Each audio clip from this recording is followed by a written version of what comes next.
Okay.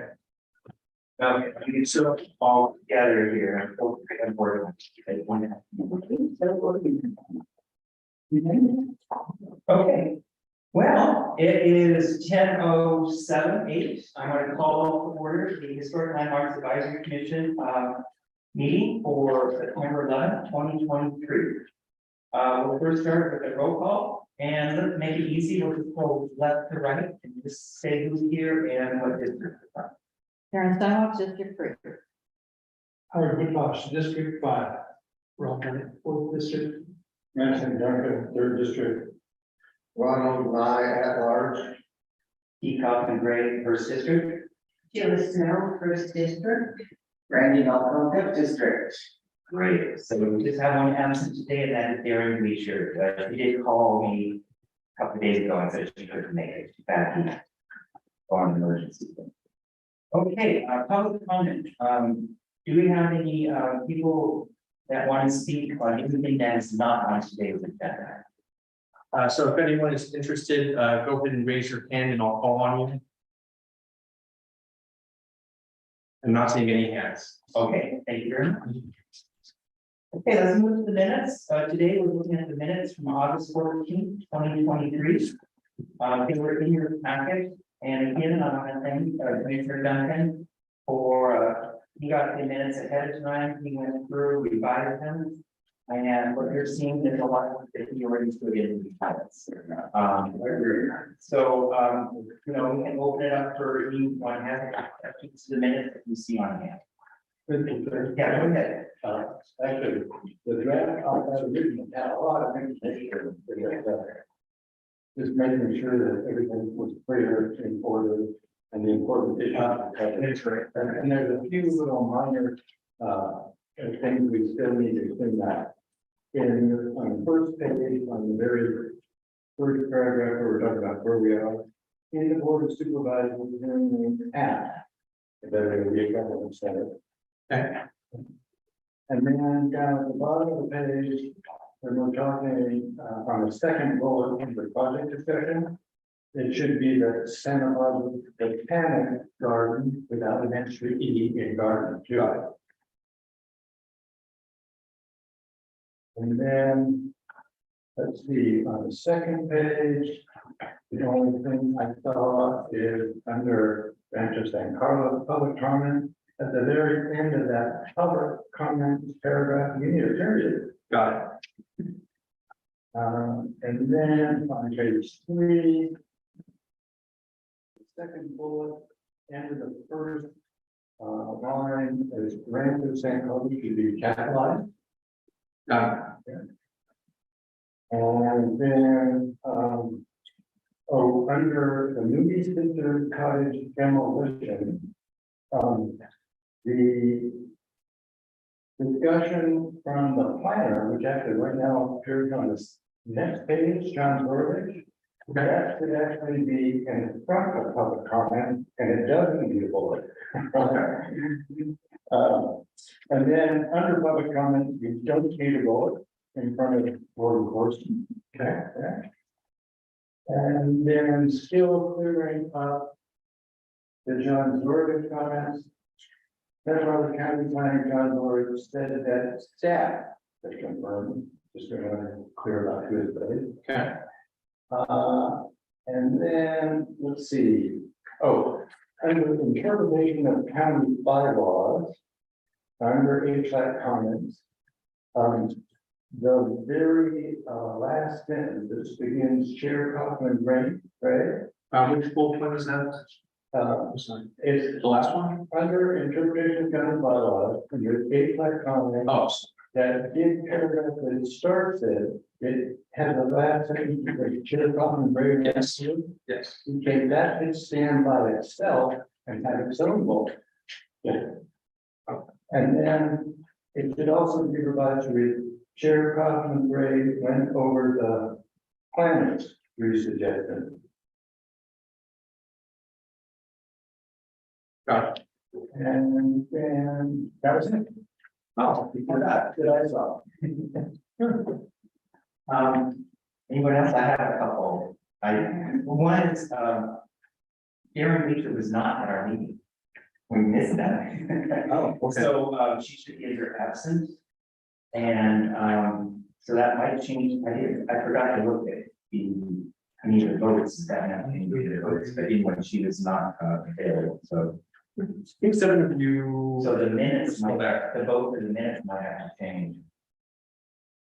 Oh, got it, okay. I'll double check. Yeah, check on that, but she was not there. Okay.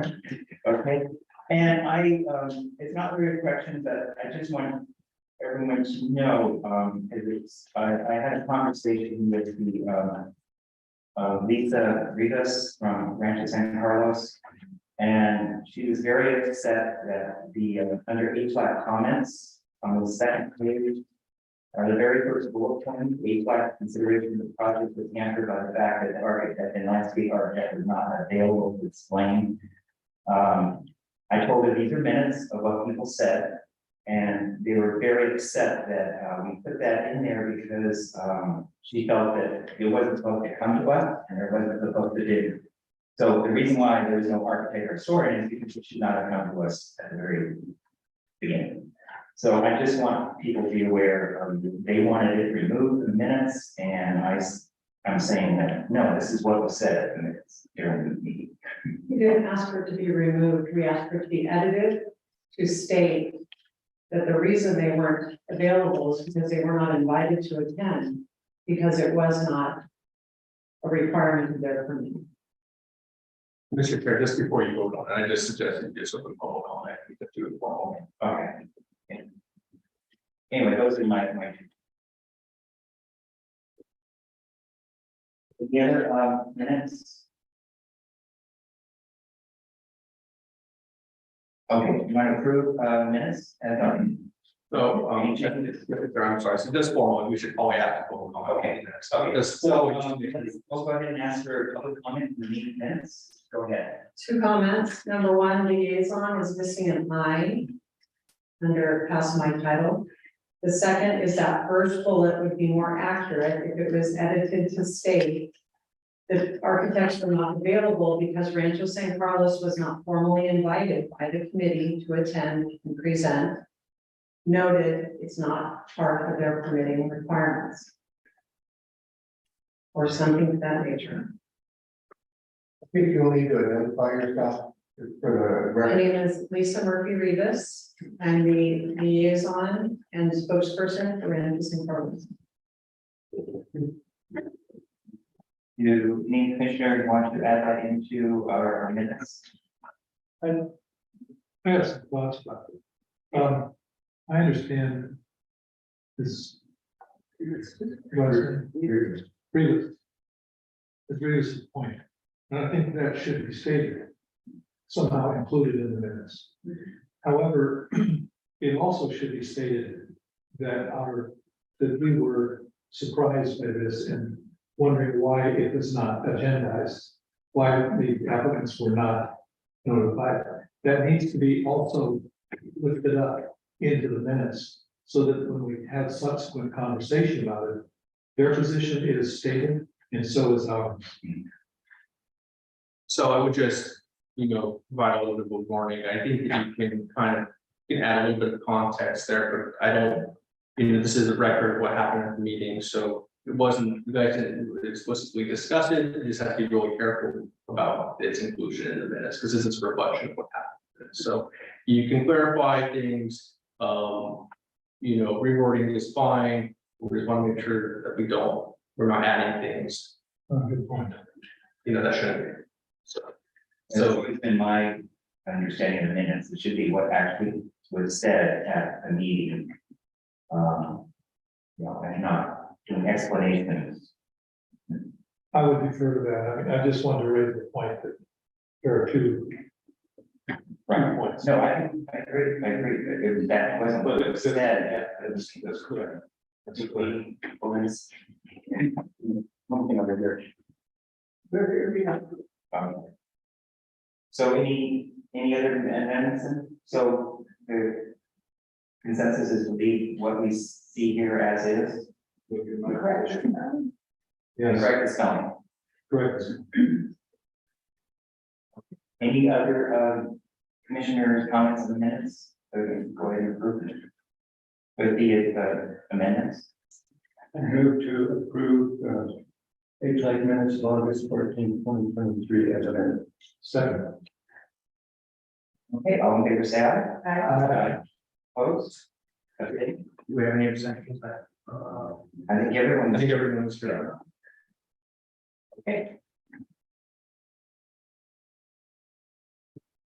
So, Mr. Chair, may I just say something? Yeah. Well, and I apologize for constantly interrupting you. We're kind of just a note for those who are joining us via Zoom. So, one of the unfortunate surprises that we had this morning with the library being closed is that they turned off their Wi-Fi.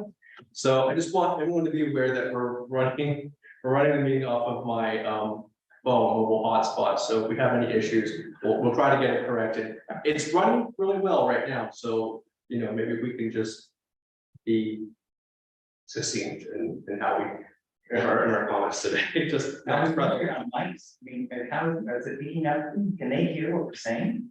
So I see the little, indicator showing that it's getting the feedback, but, you know, if you want to make sure, we could always ask someone who is, attending remotely to ask them further feedback on that. Okay, thank you very much. Okay, let's move on to item number 4, a staff update. Planning Development HLAC staff will provide a brief oral announcement or report on items of general interest to the commission. Jonathan, as you all know, is out sick today, Jonathan Martin. Do you have any staff reports? I am not really prepared to that, but I was curious if you were going to, in your own, we're gonna talk about it in budget, and talk about Mr. Urban. Yes. Okay, so I'll do a brief thing on the budget discussion, and then with the financial, I'll talk during the finance. I will, in that case, I will say I have nothing to. Okay. Okay, let's move on to then to item number 5. And we're under project discussion. I have a few projects I want to go over with the commissioners today. It's been a very busy time since our last meeting. The first I want to go over is, we had discussed about, and I done this under project discussion in the last meeting, was about the Long Oak Bend as River Bridge. And I've been working with Howard, looking at, first of all, whether within, you know, the city limits. And I had a call with Daniel Leckie, he's a Caltrans principal architectural historian for Caltrans, who was the one that originally sent us the information for this project. And I had talked with him on August 30th. And he went over and said the west end of the bridge abutment, where it lands onto the side of the bridge, is in the city, but the whole bridge itself is in the county. So it's up to us, you know, we can make comments in. He also sent information to the city of Monroe too, so I mean, they're aware of it. I just mentioned the possibility, you know, we were just discussing and about the railing. I said, well, a lot of times we like to make the bridge, the new bridge looks like the older bridge, and like I said, is there a possibility the railings look like the current bridge now?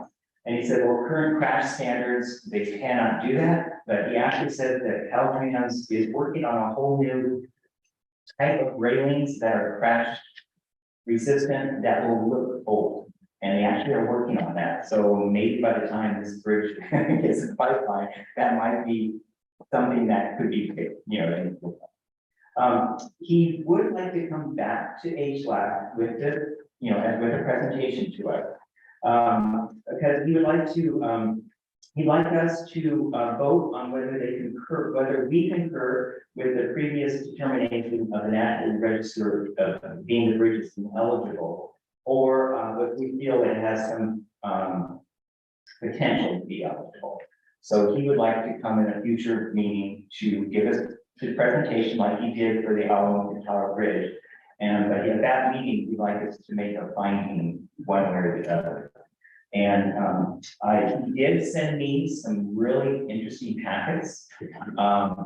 This is a packet for Bridges of California from 1936 to 59. And it goes through how we designate a bridge for historic landmark. I mean, the criteria like we do for structures. So, I actually did be printed two, so I gave Ron my second copy. But my plan is, he said he'd be available to come to the November 13th meeting, do the presentation. By then, I'll probably have John put this in the box or send it out to everybody, so everyone can look at it in advance and get an idea, because it's a lot of information. And it's things that I don't know now. Howard, you're an engineer, so you probably know all about this report, you have the report, but I really first don't. So I find it very interesting how you judge the case further. So that is what the plan is for him to come back. I said, we kind of scheduled November 13th. He's super busy. He just took on a second job that has him coming back and forth from San Diego and San Luis. It will be a 6-month temporary job that he has. But he says Mondays is the one day he actually has free. He'll probably do it remotely, but he would be able to do that. So that's, yes, I have a question. yes. Is that document available in digital format? Did you print that? I printed, yeah, he sent it to me. Okay, so I just downloaded if it. you can email it to us, I could print one. Okay. At least the- Yeah, but if you want it ahead of time, I'll be happy to do Yeah, it. that'd be great. Yeah. And the second question is, Be on their website, Caltrans website. I see, okay, They're very so it's a Caltrans document. It's a counter. good. They contracted with JRP Consultants, which are the best. Okay, They're in Sacramento area. Yeah, he also sent me a document for the bridges before 1936. And the criteria that they use for those bridges is different than this document. And then I think, yeah, and he sent me a third document for bridges after 1959. So there's like 3 major documents that are there. But for historical purposes, the bridge we're talking about is 1939, so the criteria are in this document. my last question is, does the city of Lompoc have a historic resources liaison person? I do not know, but I kind of doubt it, since it's such a small city. So they do not have, for example, I know they have historic landmarks in the city. Who talks about that over there in the city? Ron, do you know? They have a so-called historical society and so-called music library. Would be, would They I have- remember Eileen Whitehouse know about that? She knows about everything in Maybe. everything historical. But they're unlikely to have anything during Okay. at that particular library. Well, I'm just asking the question because outside of this specific project, Yeah, there are historic resources there, and would there be someone who's sponsoring that or who's archiving that or whatever they do over there? no, they're interested, they're all volunteers, at least in the private sector, the nonprofit sector, and they're very interested in family history and oral history. And but somebody in the city would somewhere planning. Well, wasn't there a veterans hall there is before? That was a big deal and That's a that was private. And again, it was a nonprofit. Okay, Comes to the I get it. official, okay. but they do, if they need Caltrans to improve a road or a bridge,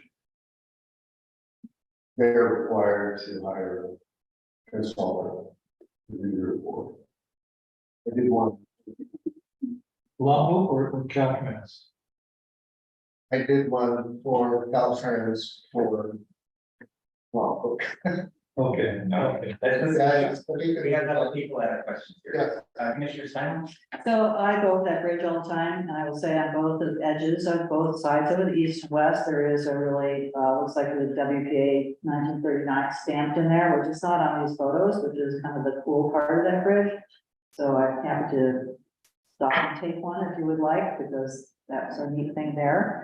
And as far as Lompoc and historical, they might be getting there because of the theater, right? Because they are trying to get the theater Yes, going right. again, and I know that Salute has been involved with that as well, so I can check on that, and see if there's anything in the city. Mr. Lucky, warned me that if I do want to walk the bridge and go down, he said be real careful because there's a lot of homeless. There's a lot of campers down homeless. there. So he said he was a little nervous when he went down there, in his watch. So just be aware of that, Well, the shelter is on the other side of the bridge. yeah. Okay, then we have Commissioner Dunn.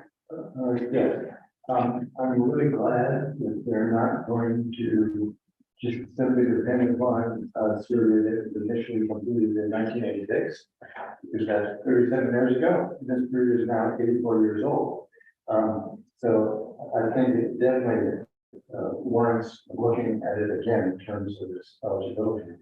The other thing I'd point out in terms of the resource and law is we have former Commissioner Frank Crew, DRUBE. He's very involved with historical things in law. He just received an award from the county. Any other questions on this item? Okay.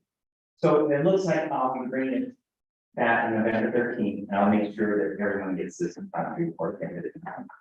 Okay, the second one I want to go over in project discussion, this is a follow-up on how projects come to HLAC.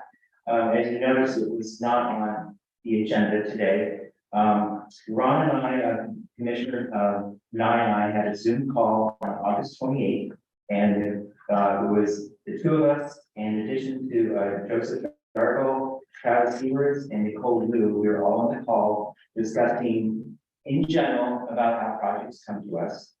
I think it was a very positive exchange back and forth.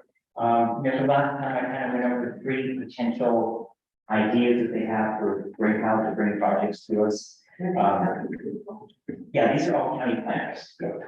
And one of the, you know, one of the ideas is that the box, that you could pull all of the historic reports we want to. So we had a very good discussion. We decided that we couldn't really decide anything at this time. We gave them direction to do more research. I think that's how we went, Christian and I, just asked them for more research. And so they're going to come back with another Zoom call in the future. So it wasn't ready to bring their ideas to us at this time. So, I mean, it's still in the works, want to let everyone know. But we didn't feel that, you know, they don't want to bring something that hasn't been bantered about with us before being to the board. So that's on there. Number 3 I have today is Chris Urban. And, you know, as you know, Chris started his project in our files, and I think it was July 8th, yes. And the contract was for 60 days. He is working on it. I know there's been a few floods with doing scanning, having a little trouble since that was scanning, but it isn't completed yet. And so it's getting close to being finished. So as we did in the past, we'll have him come and give us the final report when he's finished. After I go in and take a look at it, and whoever else who can look at the file, who he does, we'll go over that. But I just want to give you an update that it actually, you know, he's been working since July 8th, so he's getting close to finishing the project. Unless there's something really major that comes up, but so far I haven't been contacted, there's a major problem. So that's just an update on the Pittsburgh report.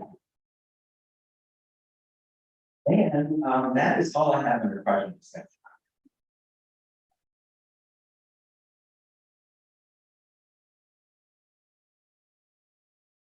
Let's move on to item 6, which is the budget. And it was in our box ahead of time. And I'm going to first continue with Chris Urban under budget.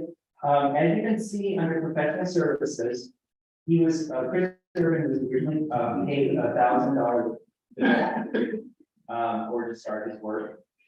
And at the end of August, end of this month, just a week ago, he did his remittance for his work done through end of August, and the bill he submitted was for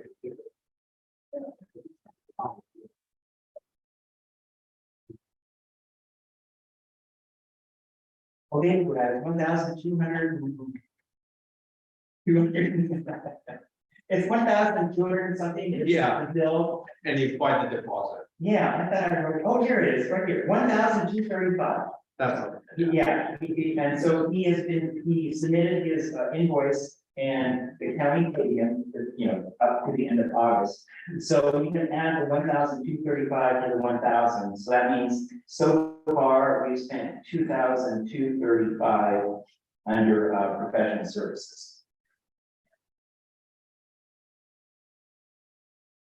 And his original budget was to be not to exceed 3,000. So he's right on track. So that's my comments on the budget. Any comments from commissioners? Yes, Commissioner Duncan. Just that we can see under the B and B staff report, and the grade one report, we already eat at the quarter. Thank you. What happens?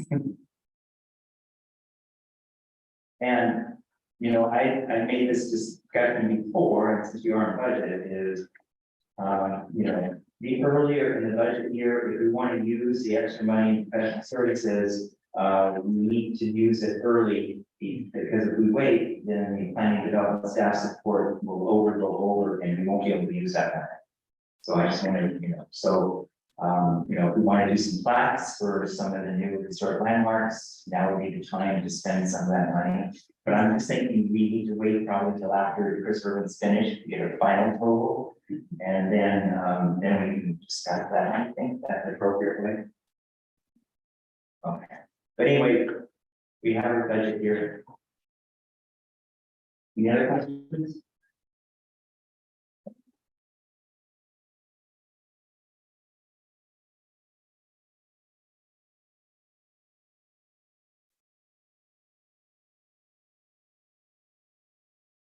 Okay, so that's our design budget. So let's move on to item number 7. We have district reports. Does any commissioners have any district reports? Commissioner Henry? Yes, I had acted in previously contacted by owner of the Davidson house that he was selling. And so if you missed it, in the Indian real estate section, I don't know, this one for one. This, the Edgar B. Davidson house. And the team, his wife, Grace Lyons, were very important members of the Ballard and Valley community. And their families also. And we designated this a landmark back in 9/11/2017.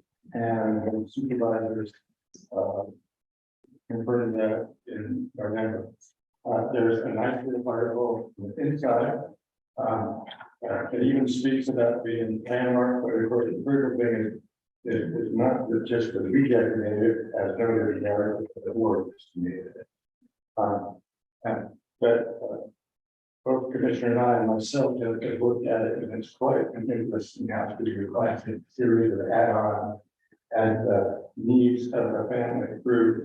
And note this really tall window on the left here. Yeah, that's a real project. So I'll leave this here and you can get it if you haven't seen that. Yeah, I was, when I saw that last, it was 2 weeks ago, I think now. It was really nice to see someone that is putting that sort of structure on sale, for sale, that they mentioned right out there that it is a historic landmark and the pride of ownership that it is a historic landmark. Maybe showing through. So any other district reports? Yes, Commissioner Nine. I don't know, Commissioner Snow also observed driving past Rocky Park. There were 3 male workers in vests, and one of our activists in Michigan who is Halloween. They were out there planting plants along the roadside and installing sandstone rock. So just for the information, you know, since we just landmarked it, have a feeling this area, this little median area is outside of our boundary per se. And I'm not saying it's a good or a bad idea, but it's just updating the commission on that, interesting development. A few months ago, the same volunteer had planted items along there herself, and the county came up and sold it all out. So, Is it near the curb, the buried, no, sir, it's, north, north, is that north? although there are a few stones further north.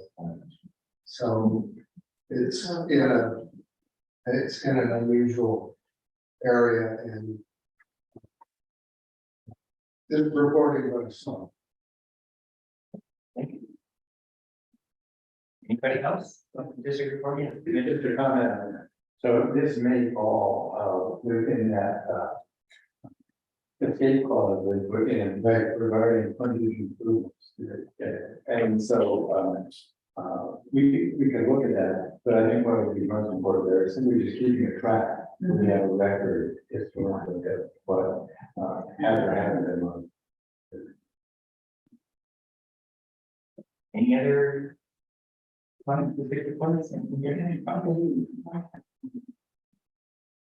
Okay, so that ends our district reports, and we'll move on to the standard agenda.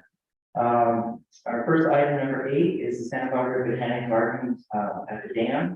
The County Historic Landmarks Advisory Commission will review them. This is a continuation from March 13th, so what you see here should all be past tense. Just for our new commissioner, there is flooding in during the January floods. The bridge over the dam was washed out. The Santa Barbara Botanic Gardens received a, what do we call it, emergency, what is it? Anyway, they got an emergency permit to be able to rebuild the bridge without coming to us. And they came to us after it was almost finished being built. And we did our comments. And we did request 2 things for them to come back to us. And one is to show revised plans of what they did with the abutments, I think was one of them. And then we wanted the historian. The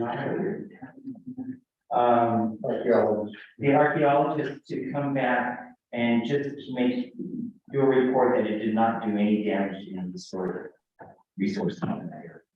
So they have done that, and they're coming for us today to present those 2 items to us. And they're on Zoom, so this is gonna be difficult because we don't have pictures. So, sorry, Steve is there. Okay. So he did email me something, and I kind of explained that we don't have a projector or screen in here. But I have a PDF, if you guys would want to look at it and pass it around, if you'd like, connect it to the scan box. So I just want to offer that if you want. Okay. So should we just have him keep, he can see? Yeah, you can, I asked him to verbally describe it. Okay. So if you guys want to look And at it then and pass it around. have it put in our box afterwards, that we can, we'll just have to be very flexible. Picture this.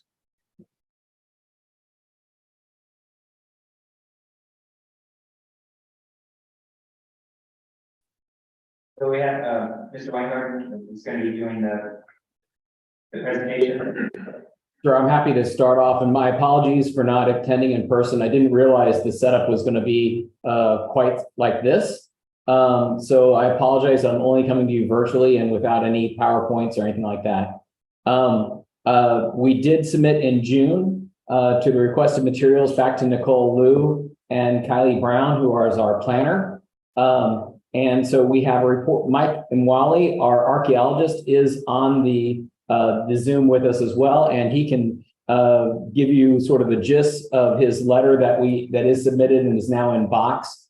I didn't realize that the planners wouldn't also send that over to you. So again, my apologies. I didn't realize we need to micromanage that process. But again, the dam repairs have been done, and Mike's assessment is that there was no damage done, or that everything was repaired in line with the standards from the national standards. And so I'm gonna see if Mike wants to clarify anything in this report, that went back to the county. Give him a chance. Yeah, good morning.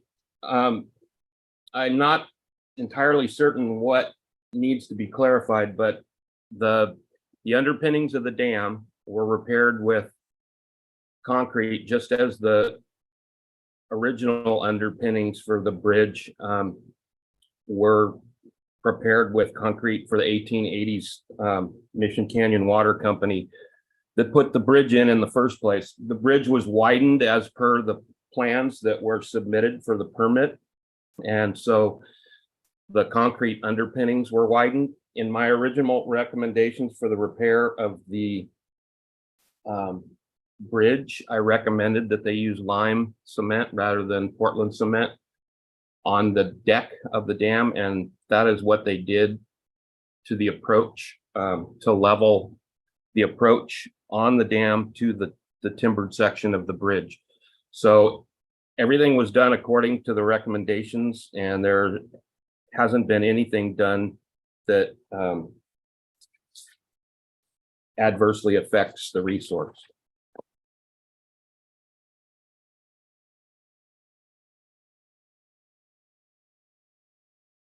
Do we have any questions from commissioners?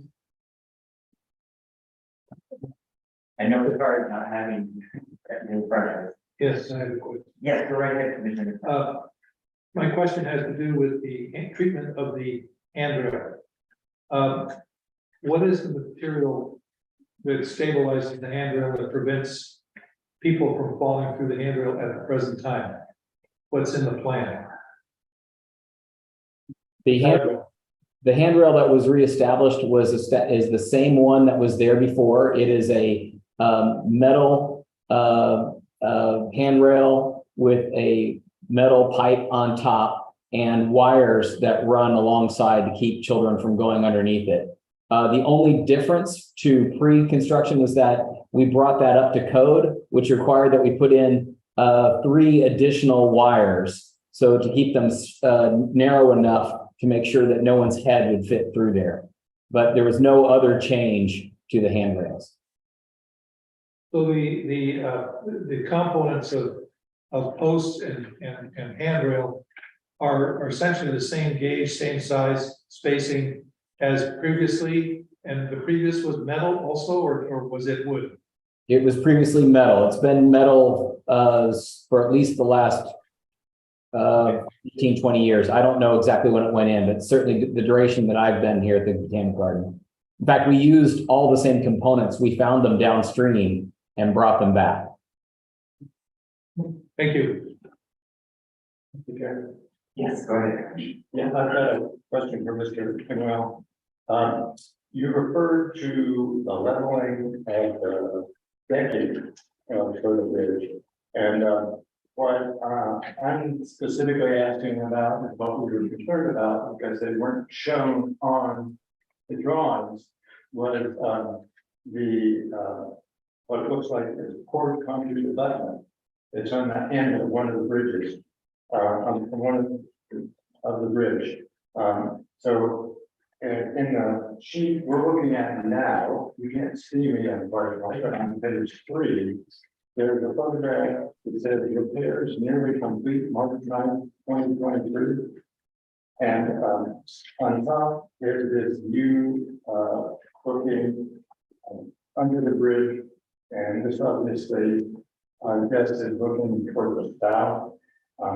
But on the right-hand side, we can see this little chunk of concrete that's been added to what is appears to be a stone above it.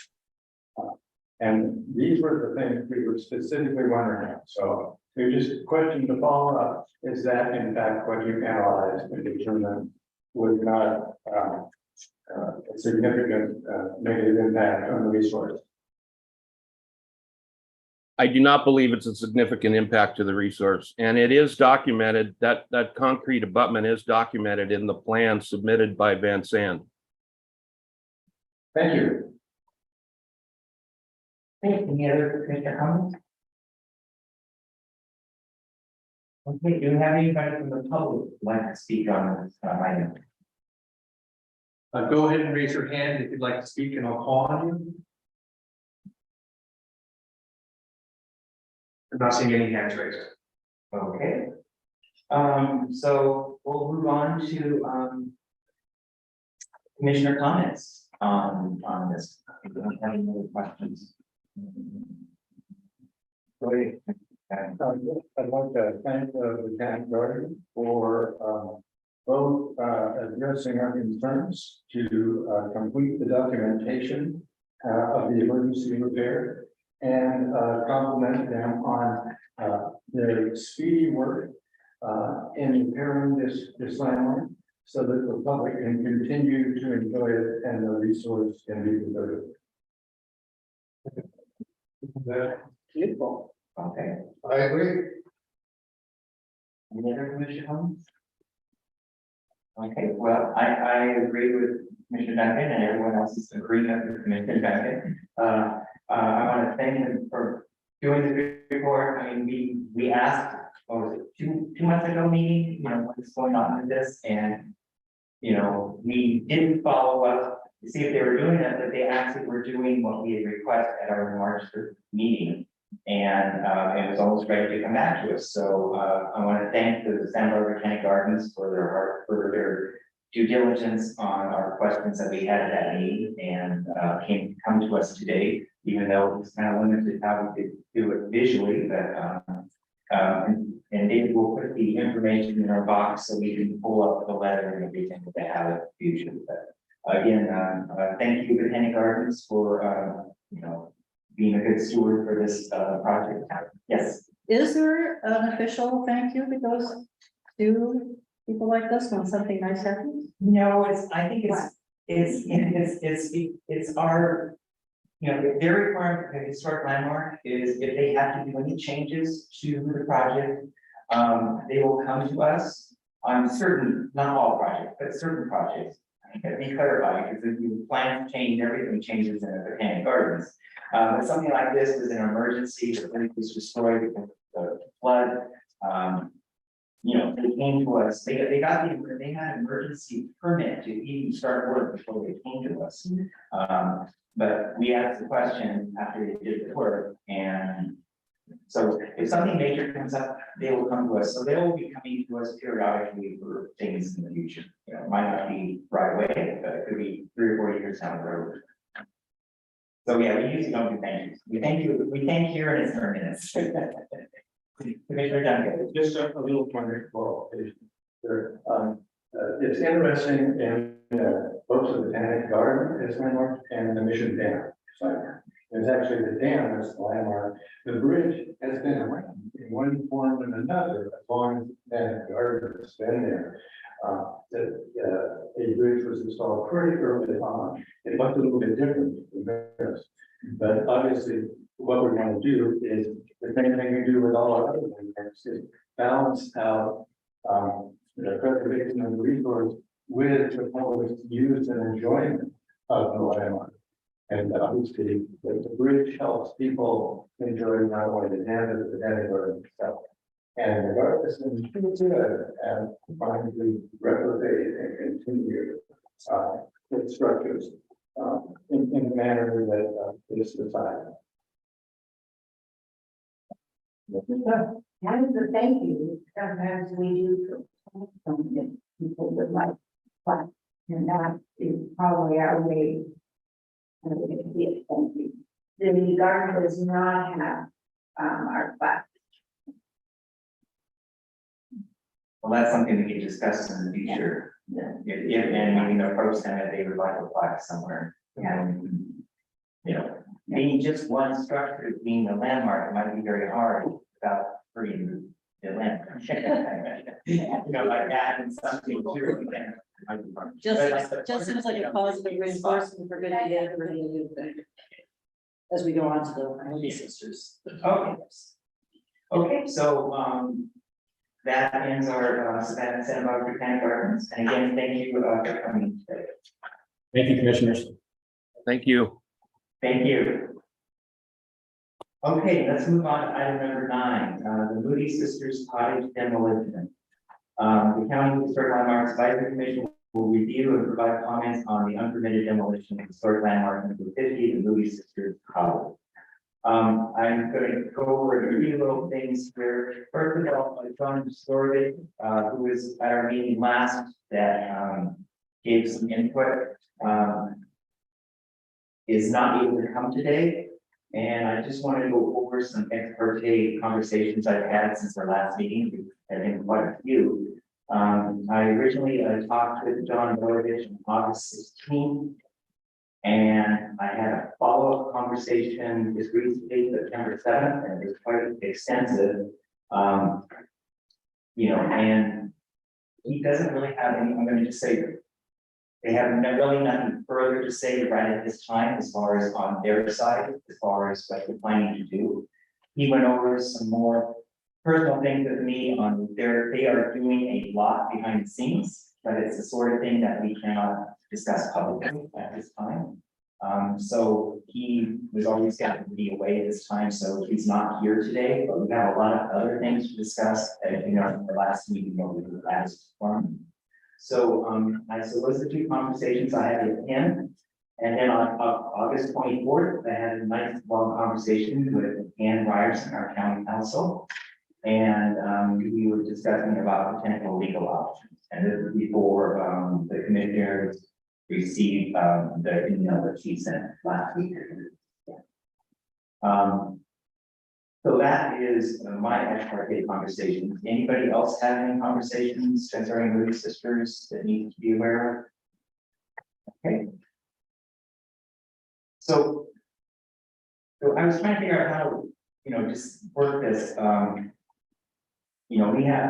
last meeting we asked for 2 things. We asked the county council to come with the legal side of it and our options of what we potentially can do.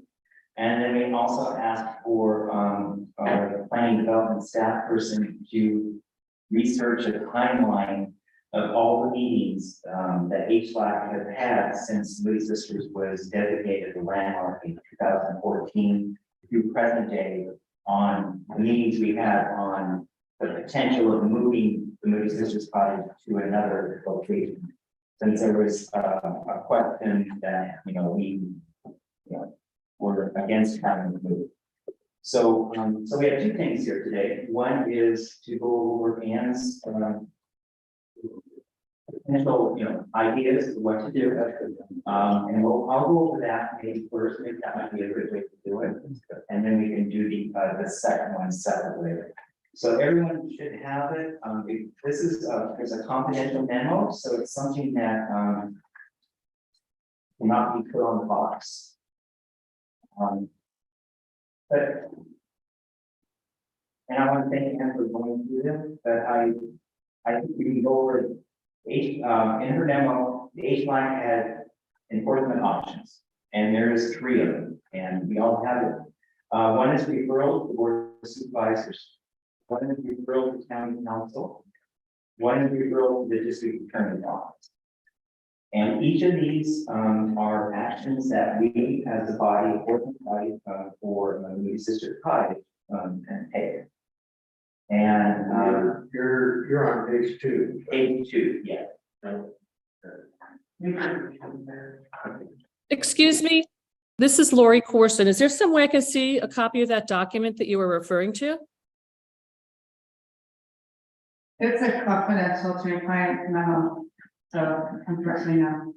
Because first of all, it's a kind of a bad connection, but I feel like if you have some options and you're talking about our cottage, that we should be able to see what discussions were going on, what ex parte communications were being conducted, and everything else that relates to the demolition of the cottage.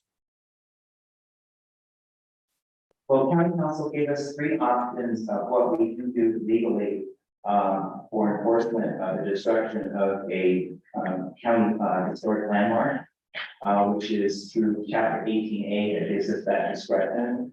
And these are the 3 items that they came up with that we can do. And there's different paths that we can take. And, like I say, the board of supervisors, you know, we can give them, we could refer them, in the form of a letter describing what happened, including the code section described above. And then the board of supervisors can, make a resolution, decide what to do. We can refer it back to county council. And we can do that verbally, and we can explore legal options. And then we also can refer it to the district attorney, and we can have it, to refer to the district attorney's office. And we do as a commission and, this county historic landmark, we do have, you know, options that we can do. And so, you know, I would like to hear questions that we might have from this memo. Do you have any questions on this? I mean, I have a couple that I'd like to open it up to commissioners. So we have, go ahead. I'm just curious if we can do all three of those items. Yes, I agree, can. Thank you. Yeah, go ahead. Is there any precedent?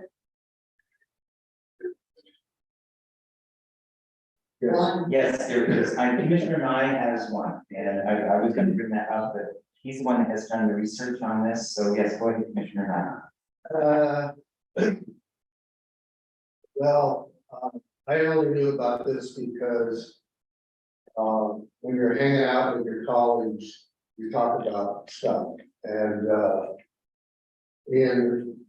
way back in 1998, a property owner in Hope Ranch demolished a bunkhouse that had been used by the workers who worked in the limestone quarry and these operations.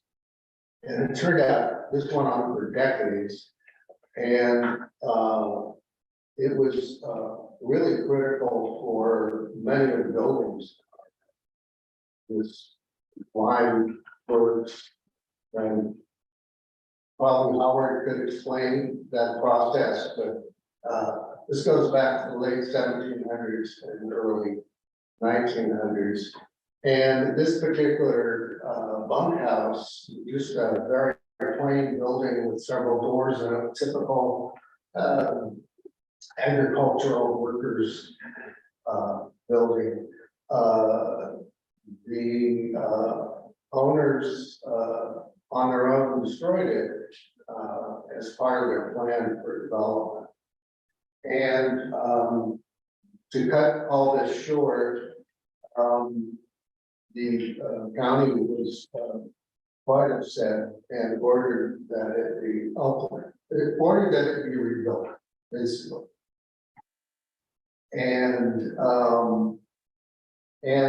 just a couple months before the demolition, the building had been designated by HVAC as a place to store merit. So, and what happened is that particular owner sold out,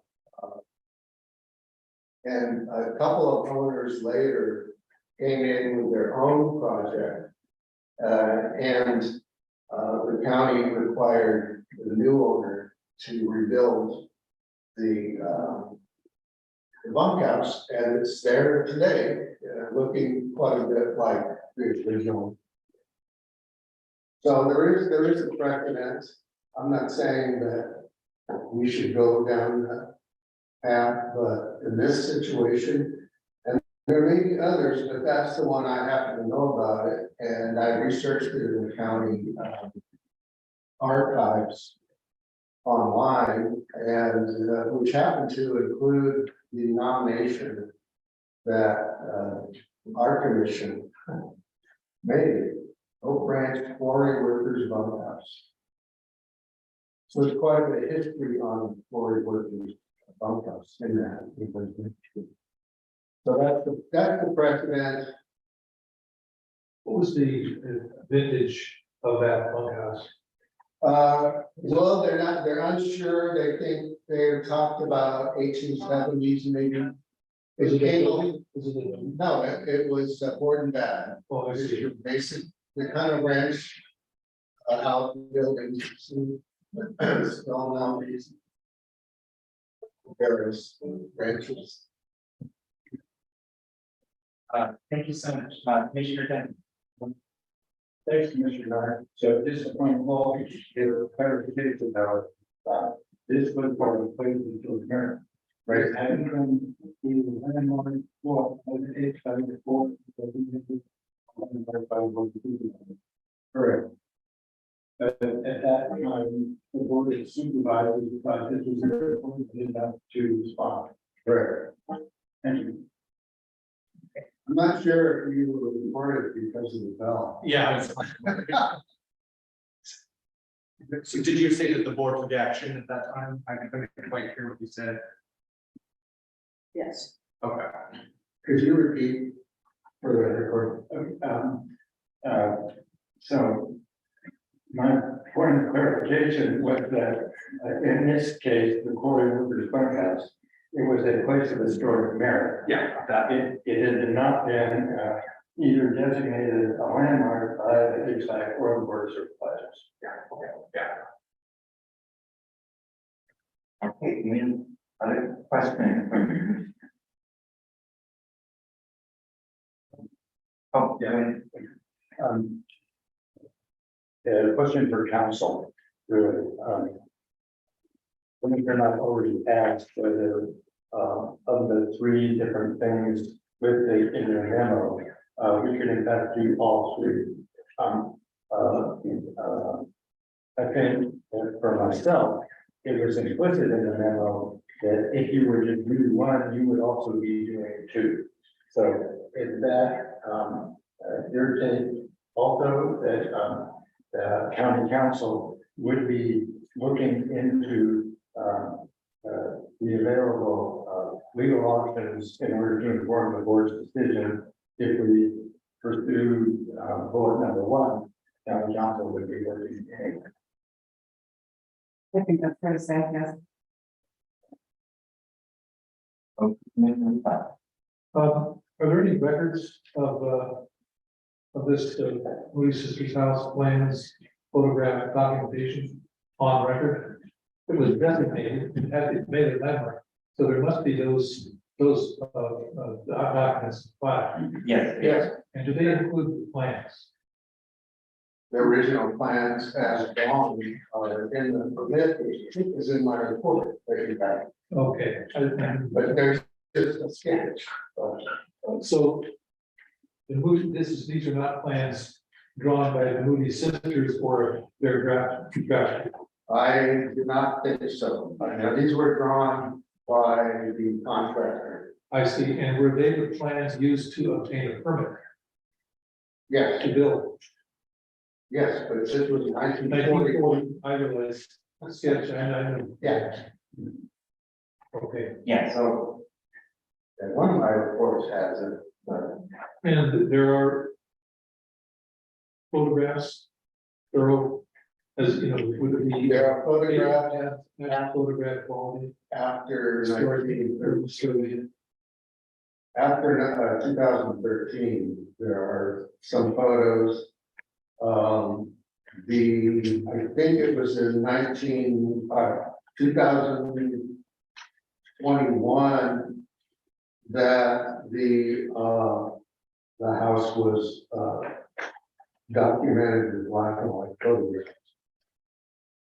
I don't do it. God, but I have this photo. Okay, thank you.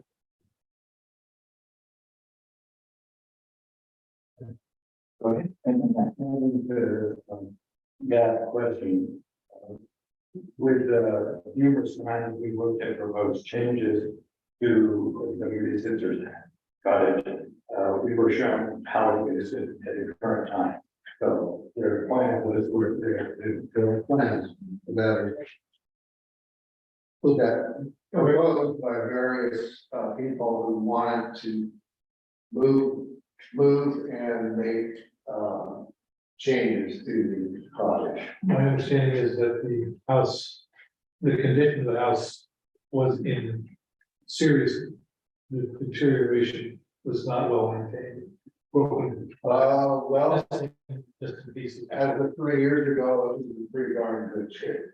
Okay. Going by the comments that the owner made on the line or on the audio last time we met, that it was falling apart. So I just wanted to get, what is the truth? That's it. All I can say is I looked on Google Earth, and what I could see of it was in good shape from Street View in 2022. I have a question, I don't know if this is the answer to county council, if we were going to routes for fines, what option would be the best way to go? I mean, would it be directly to supervisors? I mean, is district attorney limited in whatever fines they can impose, or county council? And, you know, for as far as imposing, certain things, or is it going to the board of supervisors and saying, you know, HVAC is like this, done. They would have more leeway versus say district attorney, where they would just look into.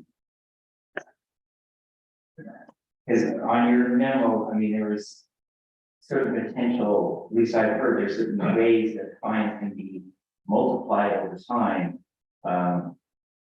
But I'm just wondering which would be the one that we would have more say in what we want to have done. Fine us. I don't know that I can really answer that because I don't know all the options that the district attorney would have, prosecutorial discretion, so. I mean, I think you do have certain ability to work with your supervisors, and you may have more influence in that regard, but That's kind of what I was thinking, that they would have more leeway, they could. You know, basically decide whatever they wanted and we go through within, of course, the legal.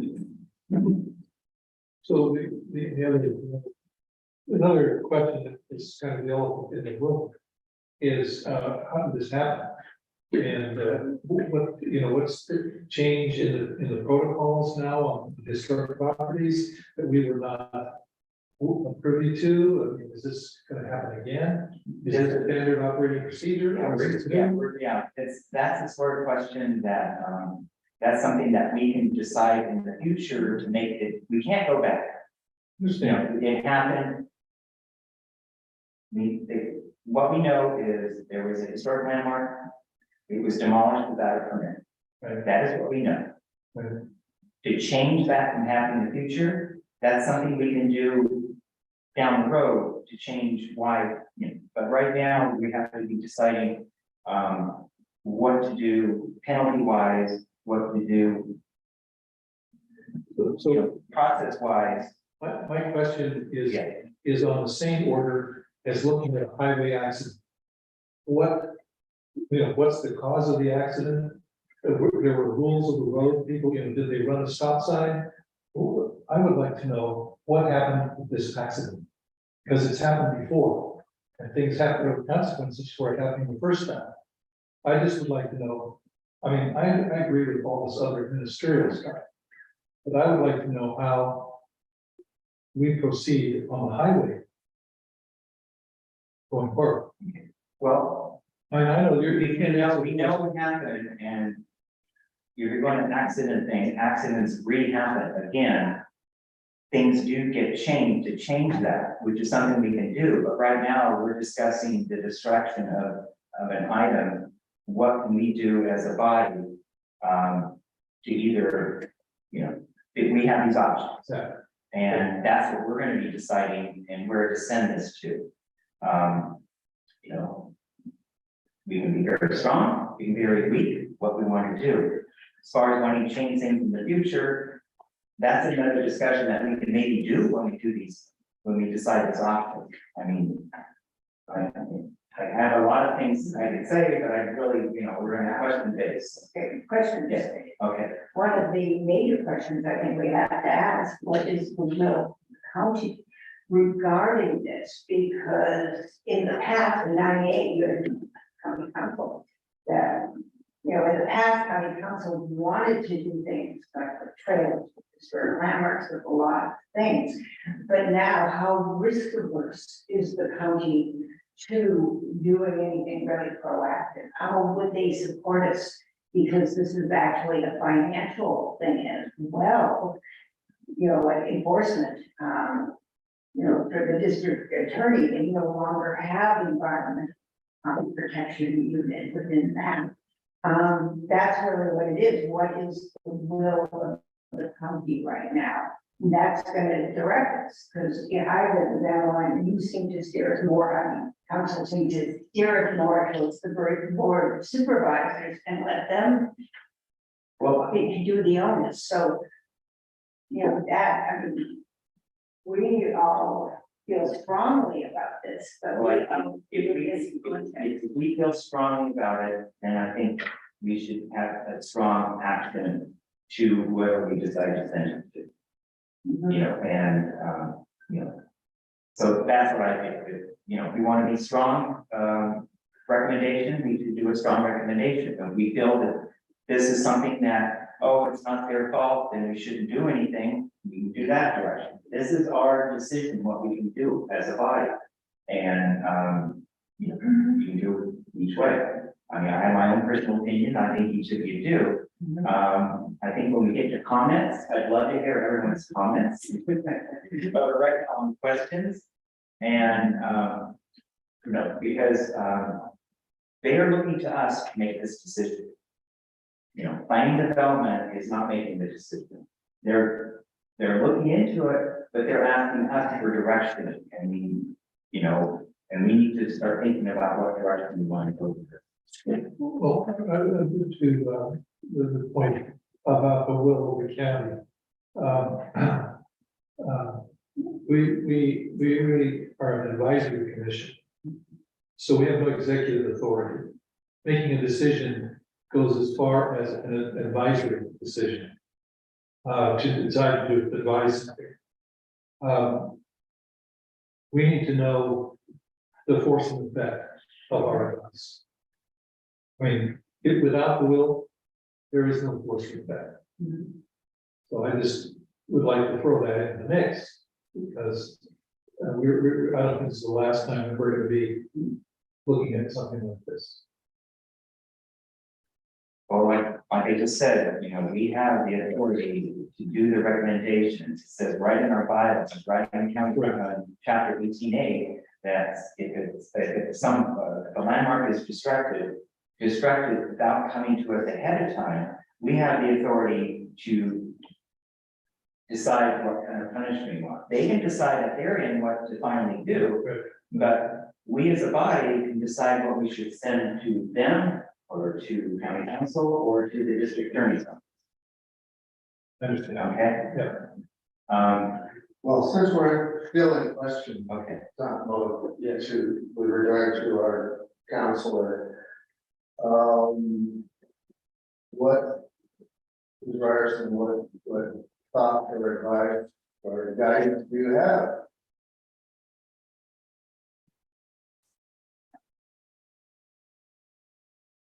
I really would like to leave it to your commission instead of leaning in one way, actually. It depends. You could do all three, you could. Question? Well, the process. I have a question. If we decide on an action, if the county council doesn't feel it's appropriate, you would let us know, correct? Yeah. Okay, so that kind of answers that we can do what we want. If we think, if the county think we're going one way too far or going the other way, you will let us know that, you don't think this is appropriate? Okay, I guess that got to answer. Let's go to comments. Okay, well, no, then go to public comment. Okay. So we have anybody, like to speak on this issue from the public? I'd like to, Um, sorry, not my turn. We have to take turns. We have other people possibly that want to speak. Okay. Just let me know. Just so we should probably give her an opportunity to speak as well. Yeah. But we do have one hand raised. It's for Mina Murray. Okay, let's start with for Marina Murray. Yes, and then we'll follow with it next year. So go ahead. Hello, could you hear me okay? Yes, we can. Hope you can hear us. Yeah, there's a lot of echo in the presentation, so. My name is Fermina Murray, a local historian. I believe you got a copy of my letter to the Board of Supervisors about this case. And so, did you get all that, I hope? Yes, we did. Yes, all commissioners got your letter. Okay, so my comments are, this unpermitted demolition of the landmark Moody Sisters Cottage feels like a major egg on the faces of this commission, the Board of Supervisors, and the long-established protection of historic resources in all of the 5 districts of the county. The violators are daring the county, its leadership, and the community they serve. The perception out here is that some people are above the laws of obtaining permits or engaged in due process of environmental laws and regulations governing historic resources. This attitude is that the county fines are small change for such wealthy homeowners. They feel like they can do whatever they want and whatever consequences they can pay for it. I strongly urge HLAC, this powerful commission, the staff attorney, the Board of Supervisors to stand up to this desecration of this landmark with full enforcement, no mitigations, no further developments on this property until the provisions of the full enforcement is completed. And I hope this case becomes a poster child for developing county deterrent policies that will prevent any future destruction of landmarks or other significant resources without permits. And that case of the bunkhouse was a place of merit and it was replaced. This is a landmark and it should have the full enforcement of this county. Thank you very much. Thank you very much, Ms. Murray. Okay, we'll go to the next public comment. I believe it was Ms. Corson. Yes, ready? First of all, it's Lori Corson. Hi, everyone. First of all, I'd like to address Fermina just for a quick second. Did you ever see the cottage, Fermina? So. I don't know if she's still there. Okay, I'll just say what I have to say. I'm not going to ask any questions. I don't think Fermina has ever seen the cottage. We never claim we're above the law. I'm assuming she did listen to the minutes from the last meeting. This is really not even about an historic structure anymore. This is about a fire hazard. And you even, members of the committee, were talking about declassifying it as an historic structure because it had fallen into such disrepair because you didn't require us to maintain it. Ron, you might have seen it in 2021. A lot of things happened in 2 years. It was filled with over 2 inches of water during the big rains in January and February. I told you that. I do want to talk about something else that I just noticed in all the paperwork that was uploaded by Jonathan. Apparently 2 months, Ron, before you designated the Moody Cottage an historic structure, and I believe you were on HLAC at that time in 2013.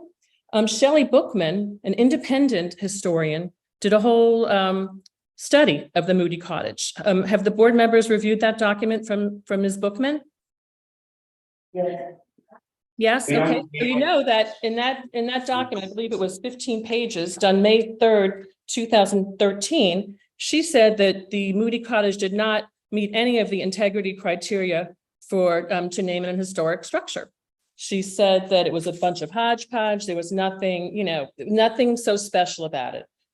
It says, although the on-site structures share some basic elements of board and batten construction and have been generally roofed and painted in a coordinated way, their principal common feature is that they each represent a hodgepodge of design and cannot be said to represent a particular architectural style.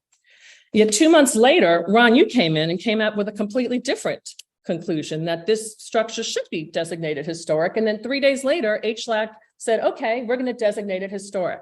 So backing up on that, I found that a little capricious is maybe a stretching it, arbitrary. I don't understand why an independent historian straight out said it does not qualify. It was moved. It's not in the same location. It didn't meet the requirements. Yet you 2 months later said that it did.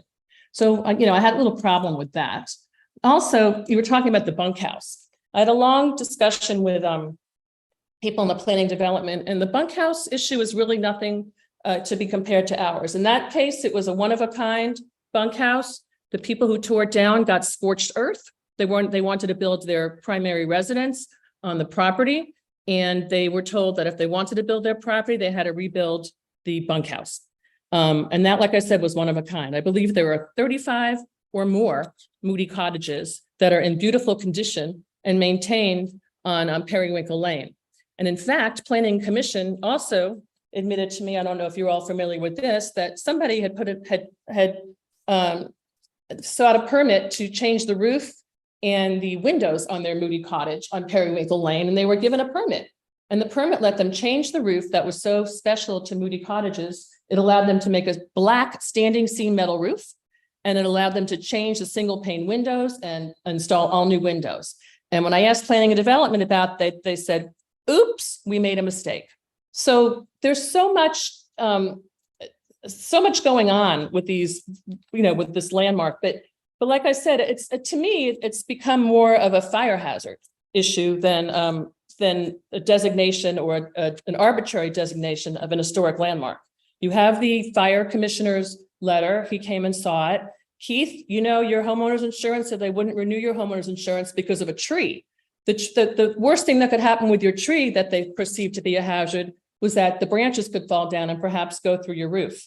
Our perceived hazard from our insurance company was that since HLAC made us cut off all water, all electricity, all gas to the Moody cottage, and since we didn't have to maintain it and it was in total disrepair, windows were broken, holes in the roof, it was a fire hazard. And it wasn't going to just put a hole in a roof. It could have started a fire in the entire neighborhood. There's no sprinklers in it. Our whole entire home has sprinklers in it. Our outdoor patios have sprinklers in them. This was an old, all wood, deteriorating structure that was a fire hazard. And like I said, the fire, you can't just get a letter from the fire marshal saying that it's a potential fire hazard. I mean, they've been telling us this for a while, and we need to have our home insured. So I know we tore it down. I know we didn't get a permit. I understand that. I am sorry, but it had to be done. And, I was advised by counsel that there was really no penalty, that we could not, and even you guys all agree in section 18A, there's nothing. It doesn't give you anything to punish us, no rules or anything. So there's no penalty options. So I think maybe this would be a lesson that going forward, maybe you adopt some rules that going forward, this is what would happen if somebody wants to, tear down an historic structure, or maybe give people the options to have their structures looked at again to maybe redesignate them or undesignate them as historic structures. But You're past 3 minutes speaking time. I'm sorry. You're getting past the 3 minutes. Okay. Okay. I apologize. I feel strong. I just want to say again, this was not some move by entitled people who, live in Montecito who just wanted to tear this house down. This was done for safety reasons. And that's it. So thank you for listening to me. I'm sorry I rambled, but it's, I feel very strongly about this, and that's it. Thank you. Thank you. Mr. Villalobos, any other comments? There are no visible hands. Okay. Okay, well, let's move on to commissioner comments. And like I say, we're commenting on both the county council's letter that we have, options that we have. And also the timeline in front of you, just for information, of all the different meetings that we've had, since we have the historic landmark to potentially move the cottage to a different location. Yes, go ahead. Yeah, I provided a draft timeline because I thought we needed to have a clear assessment of the record, particularly since the owner of the last hearing said that we had repeatedly denied moving this structure, and that's certainly not the case. Trying to speak up a little louder. I put this together, both with the things that Jonathan had put in our box. And also some of my own records. There's additional stuff, I'm sure, that didn't appear right off the top. But it looks to me like at least 3 times we actually adopted resolutions that were supported looking at. So we were keeping it from being moved. There were lots of different issues. It would be interesting to fill that in. You can see in this case with 5/8/17 discussion of Sherry Walton Masters request. That went a long way, as I recall, but then at the last moment, it was the sewer and septic issues. But I noted that we were, I don't know what are the issues which derailed the other items that we have resolutions for. And also, I don't know the exact date when the current owners demolished the house. But I would say for us here, the important thing is to note that on 3/4/14, and that's March 4th, 2014, that was when the Board of Supervisors adopted the resolution designating the visitors cottage at San Maria County Historic Land. That's the important data for us. And that's where the structure was given the protection which does not allow its demolition without coming to and that's in addition to the county's otherwise requirements for demolition permits. It's not like we need to have 100% understanding of every other aspect of how we handle this. That's the important one. But I do want us to have this information so that if a bunch of confusing disinformation is put forward, we will have the facts at the hand and be able to document that. And I think that will be important because that's what we are seeing. It's a lot of disinformation. I think it's essential that we act because it says that we're charged with this responsibility. That's what county council tells us. And if we do nothing, then it's interpreted as not fulfilling the function that our commission has. The Historic Landmarks Advisory Commission is charged with responsibility for enforcement of the provisions of this chapter. All conditions and both thereafter. That's right out of 18A. It may refer the matter to the Board of Supervisors or to the district attorney or the county. So they're both of that. And so that lays the responsibility on our feet, but obviously it's going to be the board that has to see if the county actually wants to protect our historic resources. And what I would be concerned about is simply the precedent. If this happens and can happen, then you set a precedent for any owner deciding on their own. You know, no matter what justifications they might have, they can evaluate whether this resource is historic, and they can decide whether or not it should be demolished.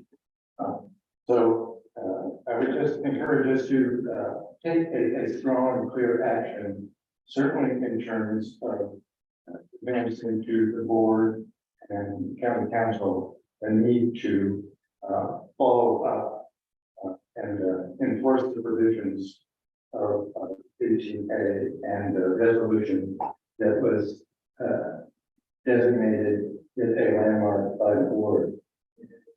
Also, a little note, just in terms of the paperwork, the letter from Bernie Murray, claims that, it was landmarked on February 5th, 2014. The actual date is March 4th, 2014. February 5th, if you look at just the last page of the resolution, that's the date of when the property owners at that time agreed to the designation as a county land. Thank you very much, Commissioner Duncan. Who would like to go next? Commissioner Dupont? Yeah, this is- Comments. There's a comment disguised as a question. The owner said that they had no obligation to maintain this, this historic landmark. I question that. And I would like to know if somebody could pull up the section in the ordinance which speaks specifically to the owner's responsibilities to maintain historic landmarks in a acceptable condition and not to allow them to deteriorate and become fire hazards. If I may, I can tell you exactly where that is. I'm sorry. I want to hear from my people.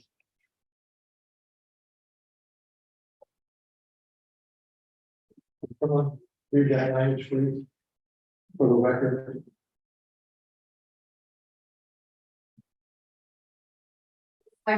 Section 18A9 saying the Historic Landmarks Advisory Commission may require maintenance of the premises as a condition for continued recognition of the historic merit of the premises. So there's no obligation on the owner to maintain. It's just that the HLAC may require or may request. Is that the extent of it? Or is there another reference in the ordinance to owner's responsibilities? That's what I'm seeing. That's my thing on it. But that's not the issue we're talking today. I just want to- About the structure of this land. We are actually, this is very germane. I mean, the general section 18A on special conditions, which says conditions that may be imposed here under our follows and have a list, and then there's a general catch-all. Other reasonable requirements, restrictions, or conditions to meet special or unique circumstances. Thank you. Okay, so we're in comment section now. Who would like to do their comments?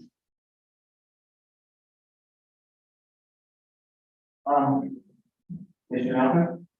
Yeah, I'm trying to put myself into the owner's shoes right now, but I understand that being between a rock and a hard place with insurance, fire hazard, et cetera. But as far as being an owner of a landmark, there is a responsibility to that. I don't know what condition the current owners inherited the landmark in. It might have been in disrepair, but being that they bought it and they knew it was a historic landmark, there is a certain obligation to maintain it or to renovate it or not let it fall into disrepair in order to determine that it needs to be demolished. So I just wanted to throw that out there because the overarching issue is that the current owner demolished an historic landmark. And An opportunity to speak again at some point? I'm sorry. So also I want to point out that if there's a contractor involved, the contractor has a bit of responsibility in this as well, the demolition contractor, if there was one. So. I'll just leave it there. Any other commissioner comments? Well, Go ahead. Rick and I, there was, again, considerable misinformation, made or about by the owner. The original, the history report by Kelly Bookstand was not found acceptable to county staff. And they asked the owners to get another report, and that's where I came in. And my findings were significantly different.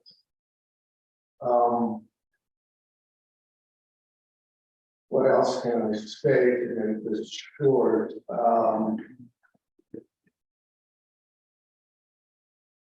There is a very real question as to the condition of the house at the time it was demolished.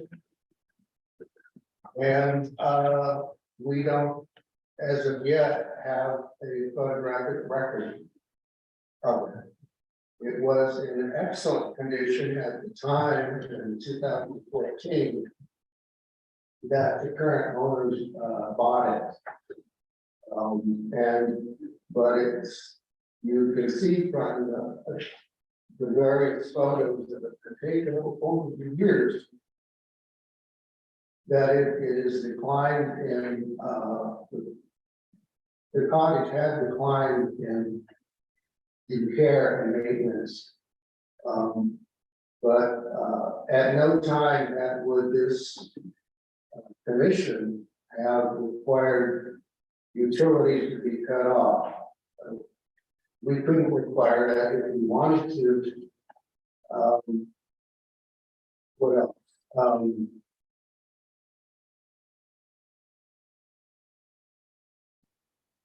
There was a subsequent historian report submitted after I did a report on the proposed moving of the cottage in 2017, I think. And that was my report was peer reviewed by another independent historian, and it agreed with my assessment of the cottage.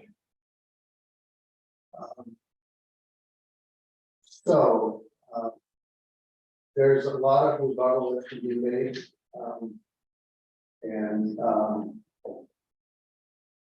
I would say that getting back to what we should do in this situation, I think the letter from Rena Murray is an excellent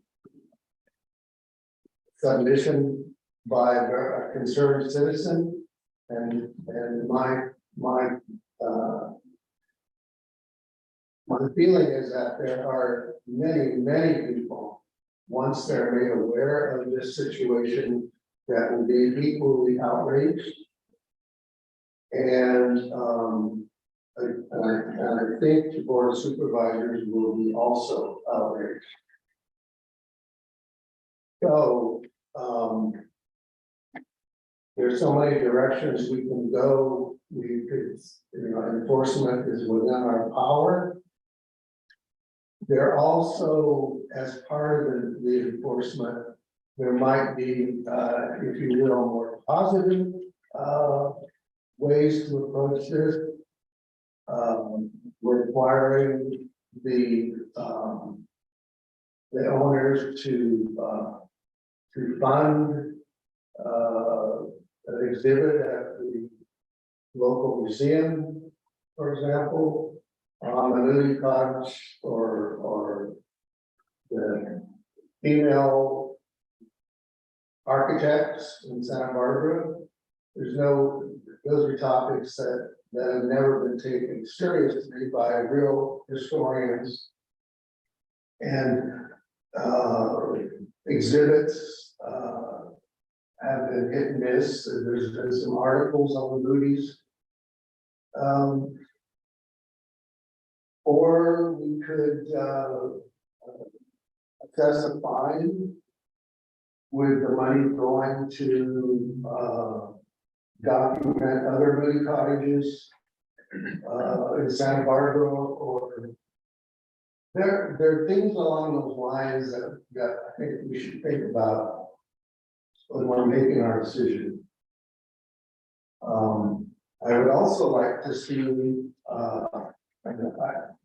this is not, we're not in questions, but I'd also like to see either staff or, I suggest that either our staff or,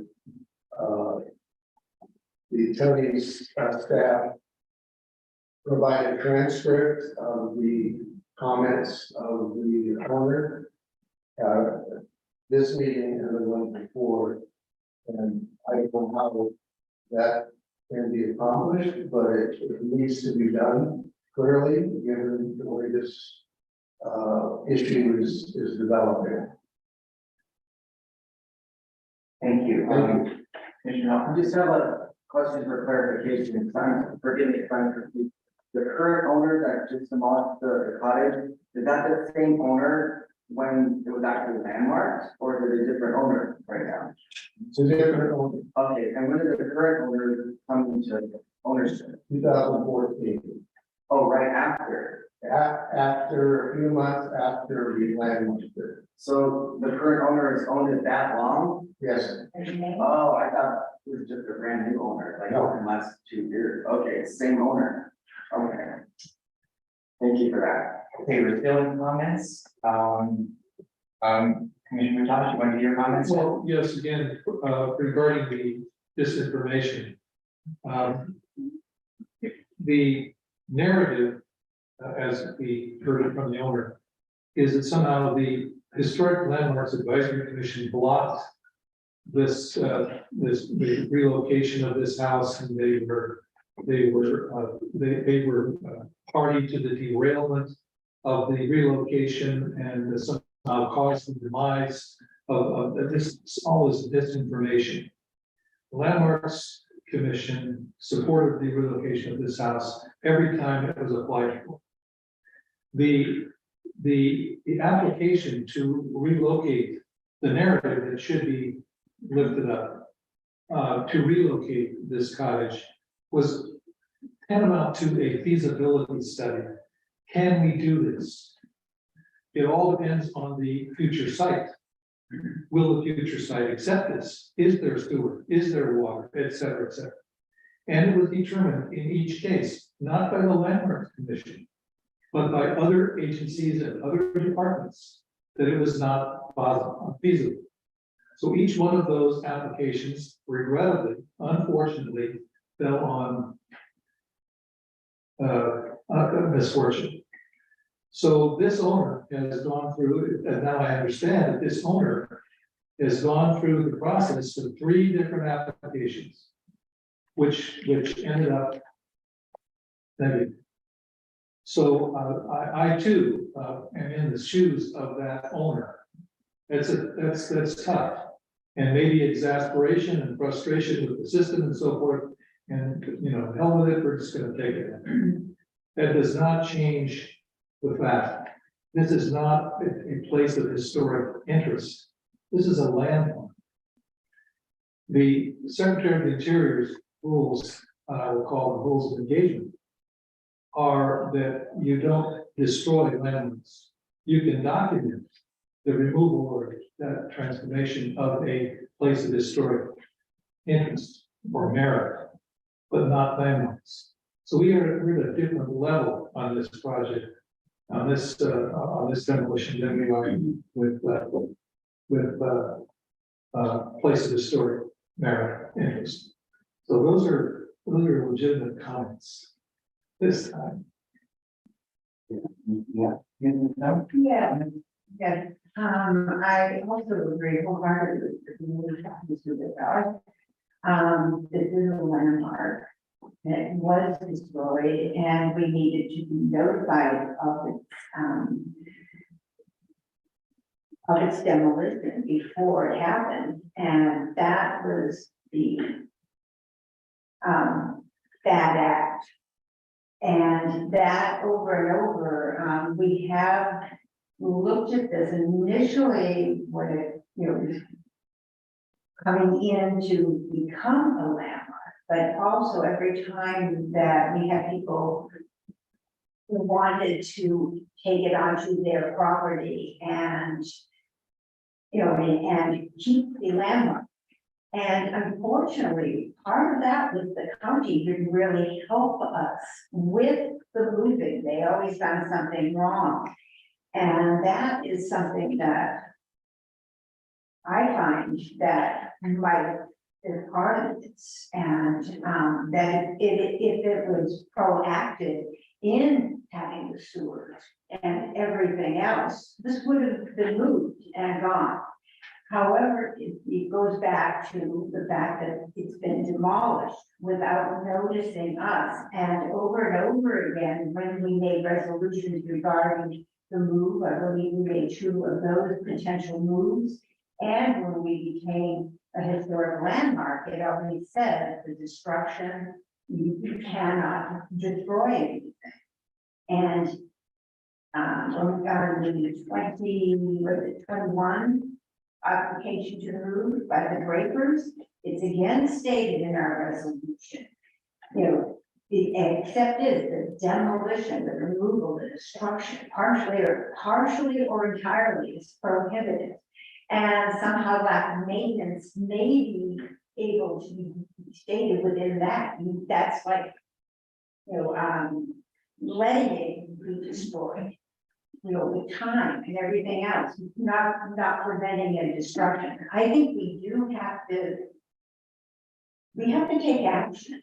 And, but I don't know how far it will go, but I do think we have to recommend something to the board at least of supervisors, and then that will county council will be looking at that and have to look at it probably and opine and write things when it is actually going forward. That will give them some teeth. And somehow we have to have some teeth in our resolution, and this also will help us to add things in the future. But I do think it's language in the past, in every resolution when we said yes, it's a move, but also in the original one that became we can't just have someone not take care of it intentionally, because that is a destruction in and of itself. So that's my opinion, and I know it's been a hardship for this owner because it has to move. And we had there was opportunity to get this and save it. And somehow it's fallen through the cracks, not only from the owner, but I also think through the county's lack of supporting the moves and proactive. But that's my opinion. Thank you very much, Commissioner Snow. We've heard from almost everyone except any other commissioners that have not spoken that would like to say something. I'd just like to say briefly, I think, publicity would be good. It was a landmark for everybody that lives in the county. Now it's gone, so I think maybe referring it to the board would get some publicity for that. I feel pretty strongly that whatever the penalty is gonna equal protection for other landmarks.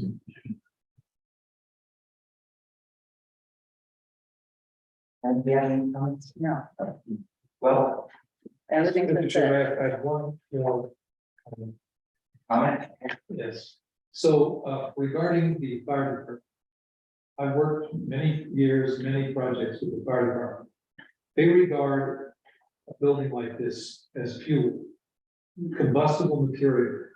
There is no mercy in the fire department for fuel in a high fire hazard area. The fire department has gone through numerous fires. They are not sympathetic to allowing fire hazards to exist, remain, whatever. And we have to understand that this became a fire hazard through a process. of neglect, whatever, benign or otherwise. And the fire department was, the owners, I could see forming a friendship with the fire department for the benefit, for their benefit, to get rid of this nuisance fire hazard. That does not change the narrative that this was a landmine. There is a responsibility on the owner to know what they have and to do something about it. And not to let it just sit and rot and become a fire hazard. That's my comment. Okay, great, thank you. Okay, you know, the destruction of county historic landmark. We've all stated it here, I think, in one way or another, it's just a terrible event, it should not happen. And I personally want to make it very clear to whoever's listening to this, because there have been rumors out there that we are not strong about this. And I believe that we need to proceed with the maximum punishment that we can give for the destruction of a historic landmark. There's been some comments in the public saying that we've been very lax at our last meeting. We weren't really concerned about this, like, you know, so it wasn't a big deal. I think it's a very big deal. I just want to put it on the record that this is a very big deal, that we have a county historic landmark, number 50, that the property owner decided that because it was in the way, they decided to have it torn down without a permit. There is no question, this is what happened. There's precedent in the past, Commissioner and I mentioned it, that when a place of historic merit was torn down, the county made them rebuild. I think this is the direction we need to go.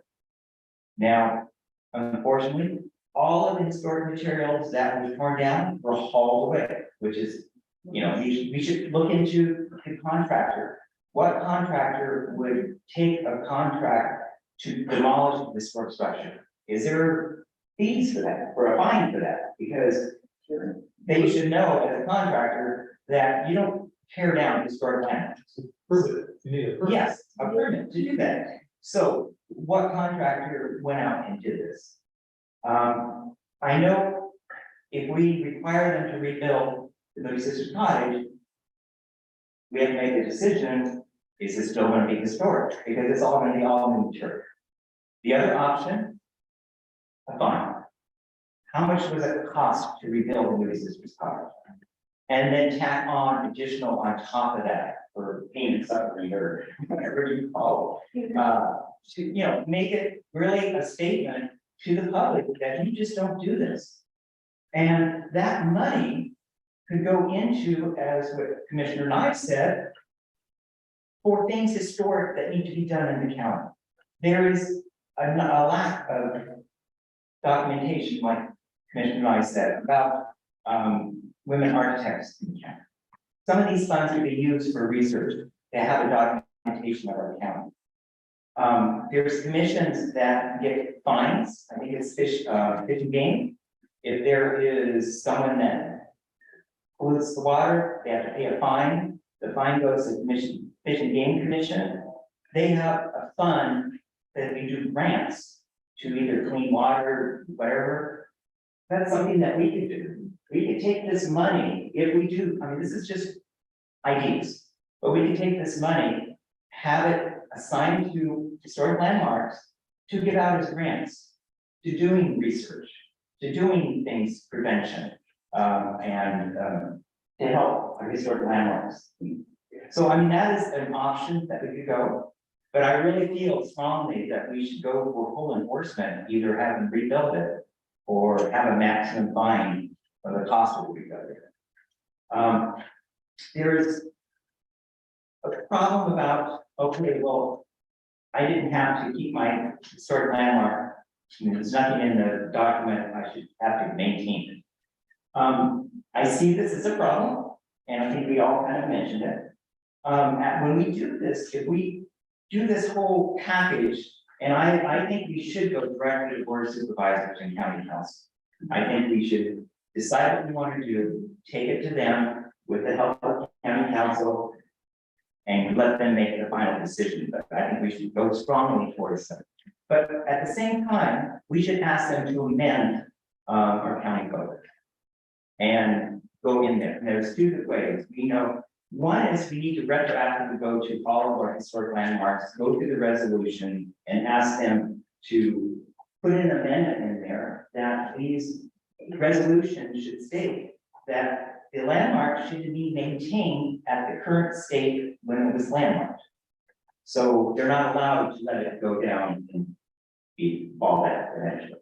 I think we have a couple landmarks in the county that have gone downhill since they were landmarked.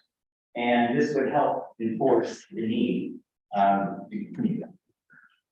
So, you know, I'm just, you know, we're not gonna make a decision today because we do have John Zorich, it's not here. They are working behind the scenes, planning development with more ideas. But this is my idea that I think we need to do maximum enforcement, and I want everyone on the record here, I think is on the same page that we need to do some kind of enforcement on this. And move forward. And like I say, let's continue this to our next meeting. Hopefully John Zorvich will have more information at their end. I'm not sure if we do a subcommittee to come up with a package instead of trying to do this at a meeting, but that's a question, I guess, the county council, can that something done or something like this? To come back with a package that we want to do for the next step. Sure. I don't know if we should wait and form a subcommittee after the next meeting, which might not be till November because we might not have an October. Yes.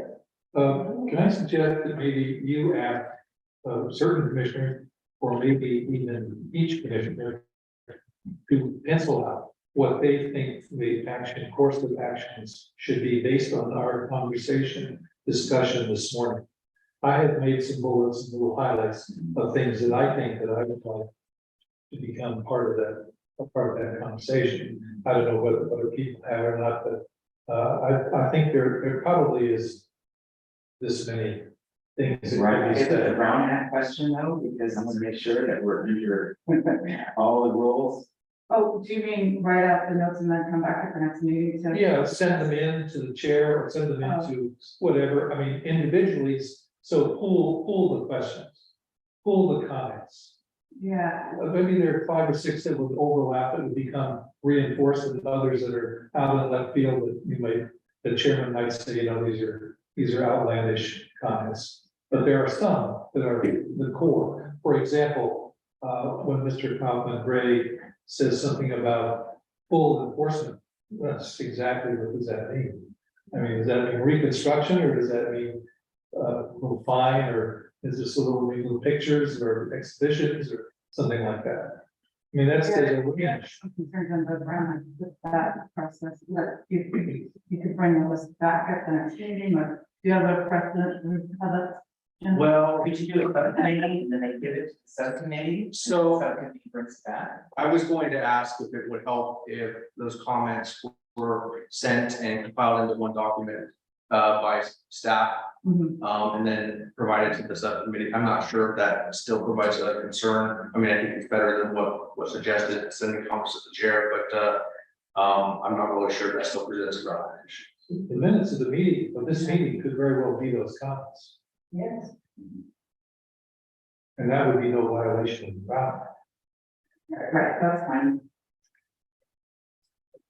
Yeah, I don't think we should have a list and turn it into essential point. And almost everyone is pretty clear, and Yeah, it's a matter of getting the minutes correct, you know, transcribed correctly. Minutes could be the list. if there was ever a time in the minutes it needed to be spot on. It was- Because, you know, we're kind of hard now, because we're at the end of comments, we can't really battle that much back and Okay. forth, but the idea is, for me, was we're gonna bring this back again. We have the minutes, how should we proceed?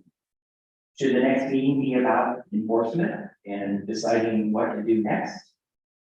You know, and then make that decision at that time, and then the chief planner, well, John is, he's actually a planner, but he's assigned to enforcement, is that correct, Mr. Villalobos? So he's one of our, he is the deputy director of energy minerals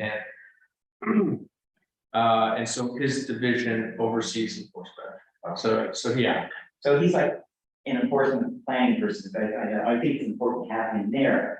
Because they are doing a lot, like I said at the beginning, they're doing a lot of things behind the scenes, which. What he told me, I was like, oh, you know. But, you know, it cannot be said in public yet, it's behind the scenes. And so I'd like him to be here when we do this. Is that a consensus? Is that okay with everybody? We'll bring it to the next. It's gonna be agendized again, the next meeting, Yes. and we'll focus it on actions. It seems like we have a consensus that we want to do action. Yep. Okay. I just want to make sure I'm clear and we don't have any, and it's clear on minutes that we decided we want to do some enforcement on this. Okay, Mr. Chair, yes, at the risk of hiring everyone, I have a short error that I would like to share with this group. okay, And Mr. Nye may know about this parable. I learned about it when I was taking a class way back when the California Historic Preservation Association had a little convention in town there. And the story goes that in the Smithsonian Museum, the modern Smithsonian Museum, there is an exhibit called Abe Lincoln's Axe. And it consists of a head of steel and a handle. And the parable goes, the story goes that the original handle was originally in the Smithsonian Museum, the old Smithsonian Museum. And the curators observed that there was some insect infestation in the handle, and they had to cut that out and prepare it. And then there was some dry rot near the handle, wood that the steel was, they had to cut that out and replace it. And eventually the handle deteriorated so much that they had to replace the handle. And so the Abe Lincoln's axe now is made up of the original steel. But the handle is no longer the handle that Abe Lincoln actually held to chop wood. It's a new handle made in the likeness of the old handle. So the narrative is that the Moody Sisters house is gone. But it's possible to make a new Moody Sisters house in the likeness of what was there. So that the memory and the image does not disappear from the eye. So that you can still remember. That's the parallel. thank you very much. I think.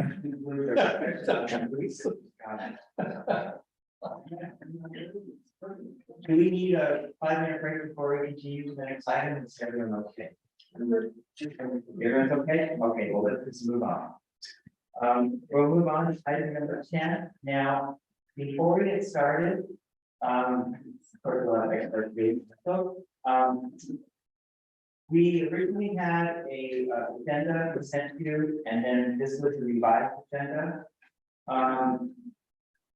I've been asked to change it back to the original agenda. So I want to strike the first sentence. The County Historic Landmarks Advisory Commission will have its comments from the August 14, 2020 meeting addressed by the applicant. That is not going to happen today. So we are going to just, the HLAC will discuss whether to initiate an application to investigate and designate any portion of Rancho San Carlos as a place of historic merit or as a place of historic landmark. So we're going to do what was original agenda. We'll just keep talking about, do we want to move forward with the starting of going through the process of doing the house of Rancho San Carlos as a place of historic merit or a place of land.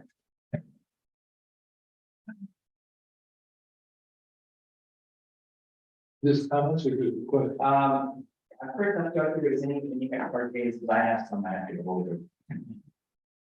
But, okay, just to let everyone know, everyone here received the very nice detailed letter from Rancho San Carlos, which is from, Lisa, Rivas.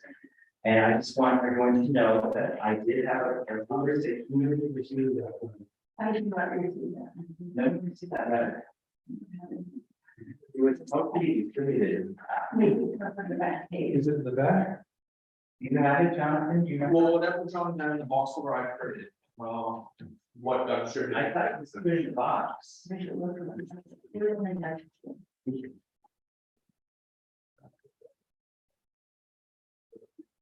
Oh, it's private, I think.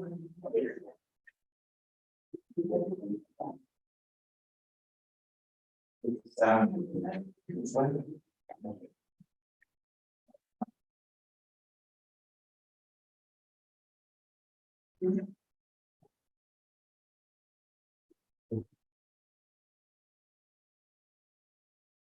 Okay, so, back to my.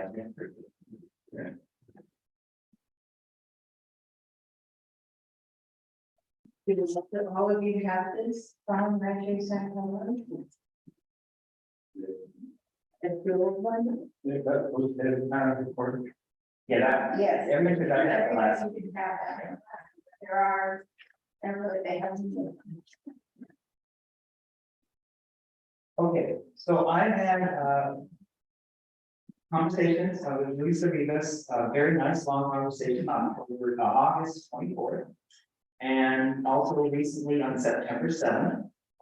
And it was a discussion about the agenda.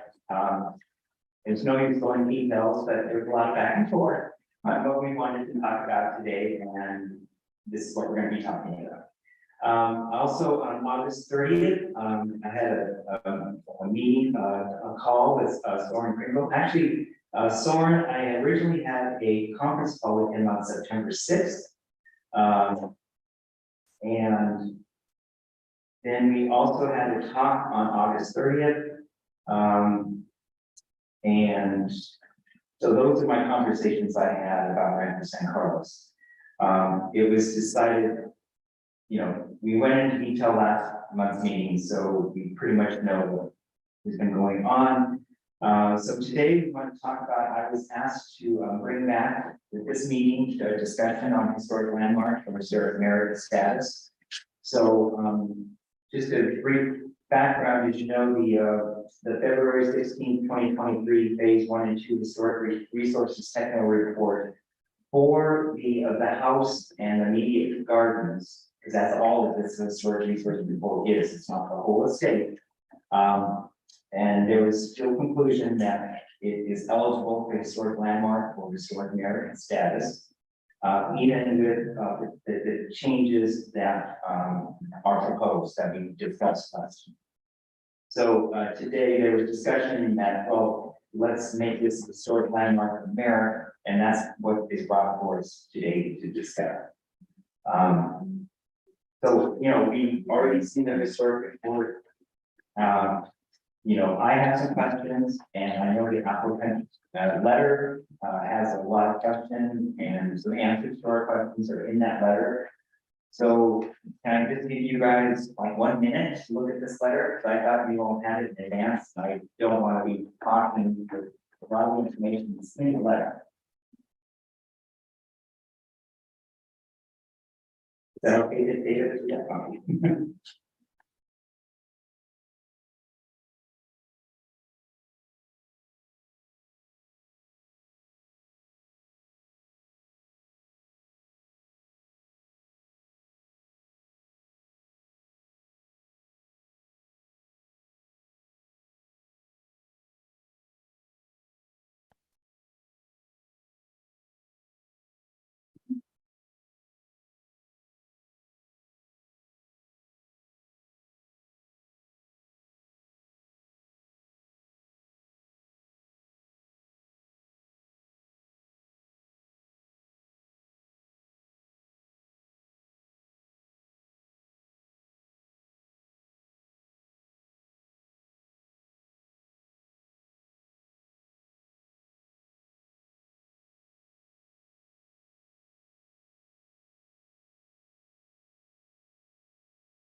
And so the people that are reading, everyone, the commissioners are reading the letter.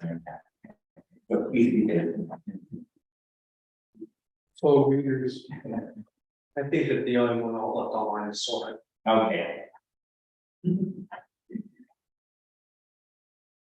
the letter is in the box, right? Yeah, we can box that.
We should work by the chest. Some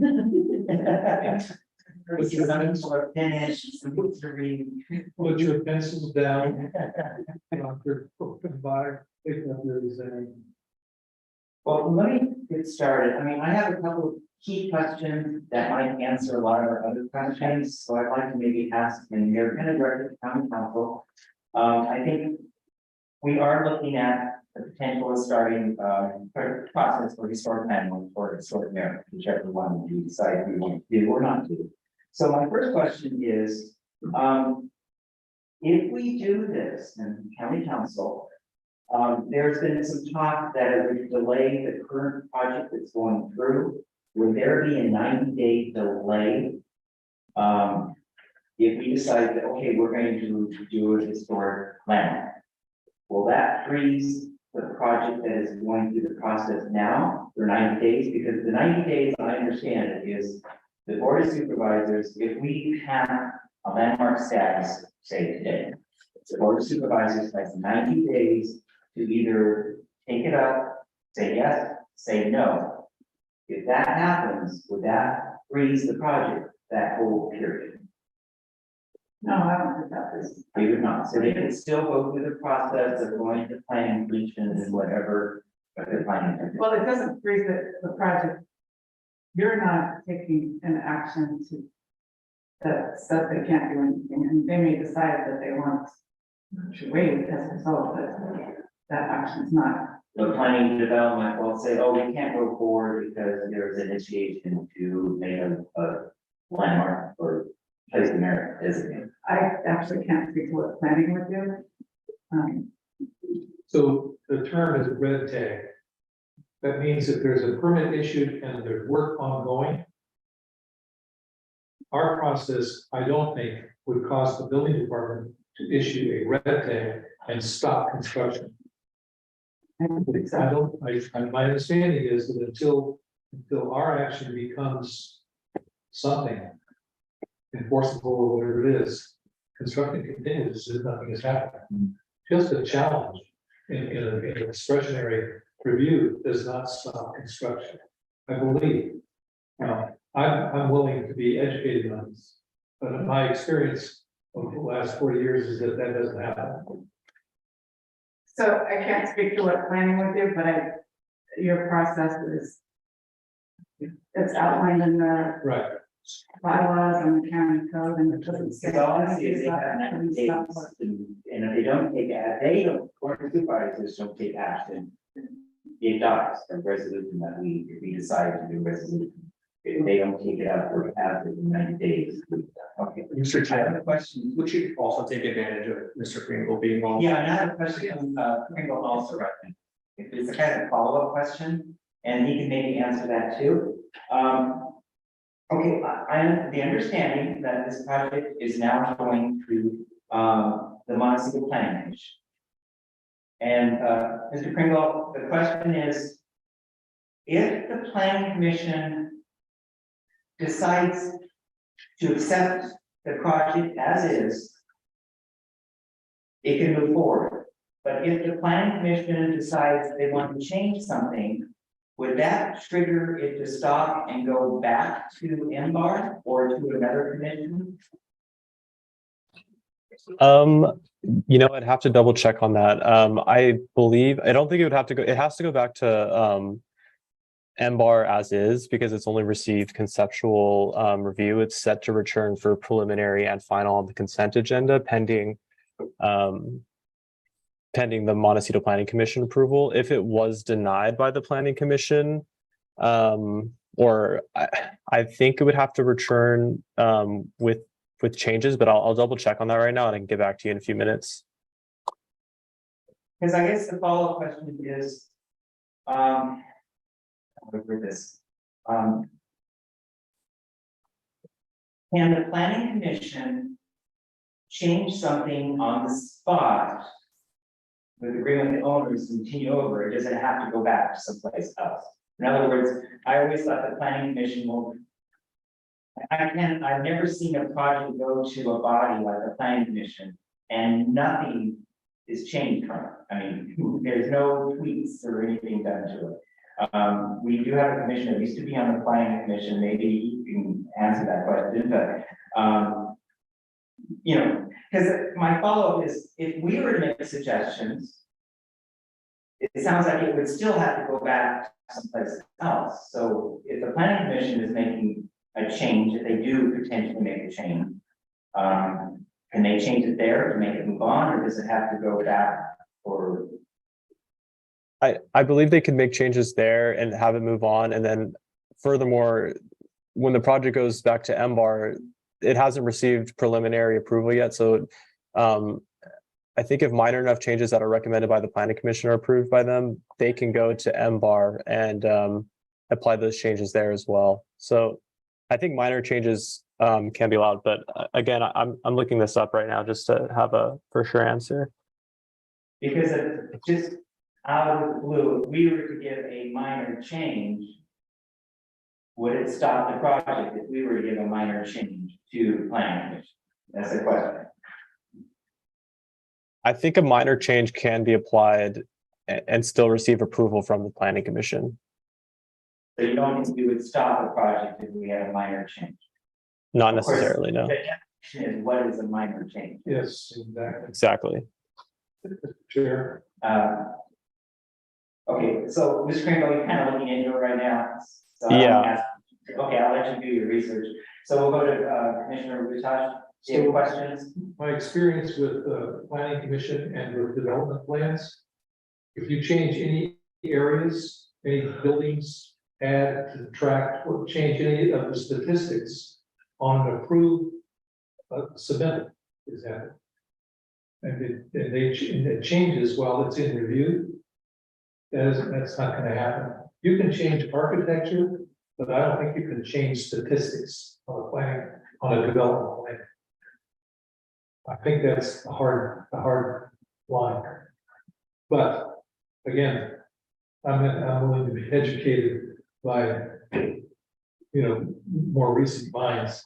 I just had a lot of experience with this and the county, city, anywhere you go, the development plan, once it is reviewed, it does not move. If you move anything, like change the location of the building or routing of driving or increase or add or subtract, that changes all the statistics.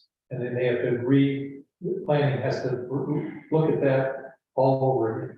And then So what's the difference? What you're saying, like a door, would so, make a difference of changing a door is a big. I believe that's By adding a second story or another building would change it completely. adding a second story would be a problem.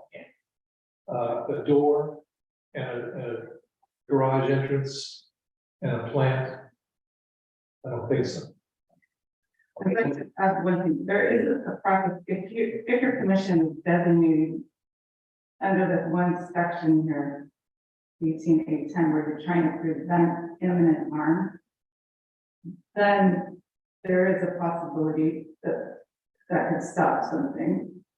I don't know if that's what you're trying to do here. That would be it.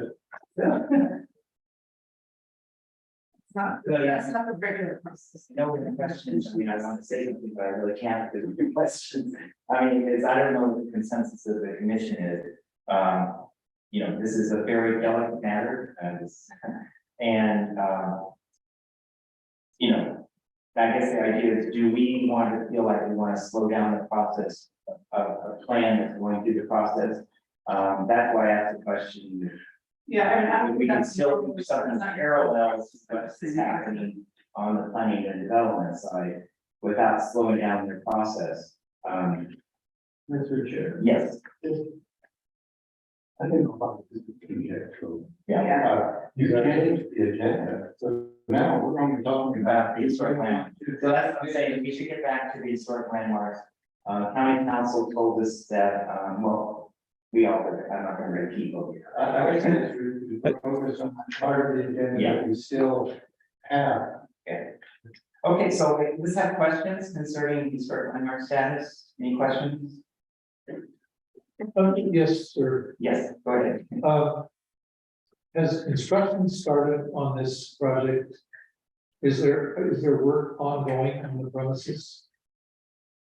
Well, I understand there is, but I think the plans that are going through that we saw are plans.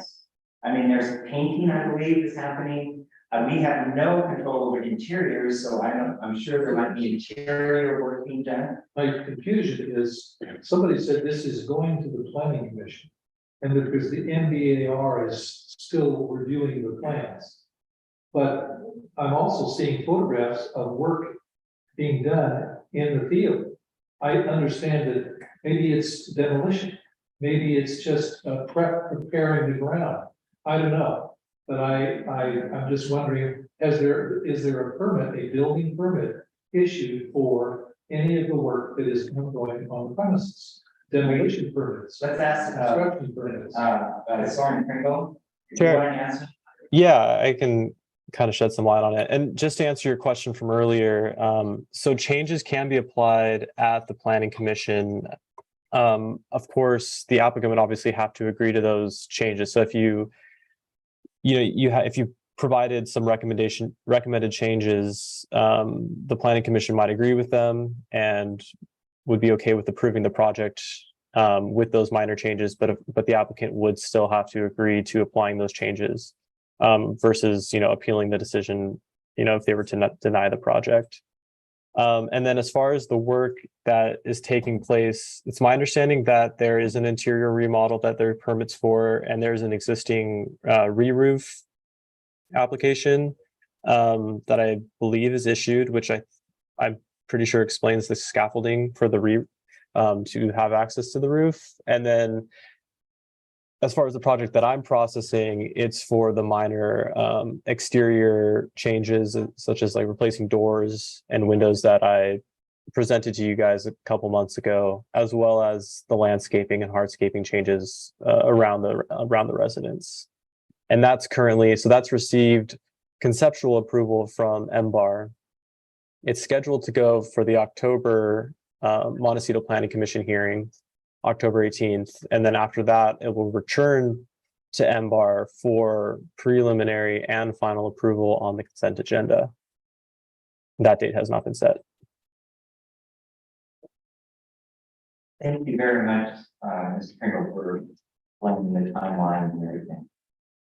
So we are back to historic landmark status. So any more questions on this? And then we can go to public comment and then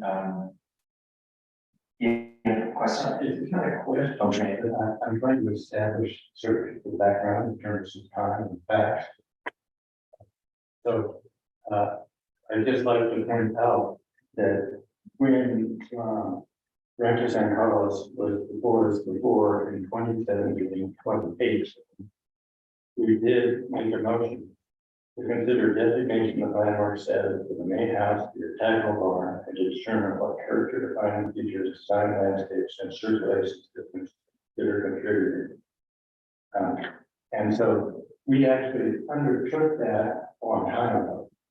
And so I would argue that you could look at it as reactivation instead of initiating it, that you could actually just start doing that again.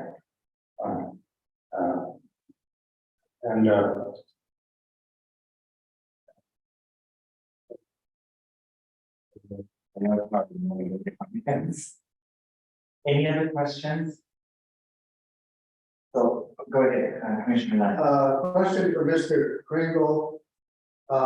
Is the new roofing, is that project going now? I believe so. I believe that was just a building permit that didn't come for planning permits. I was not in charge of processing the re-roofing. All right, well, the natural question from this commission is what roofing material are they using?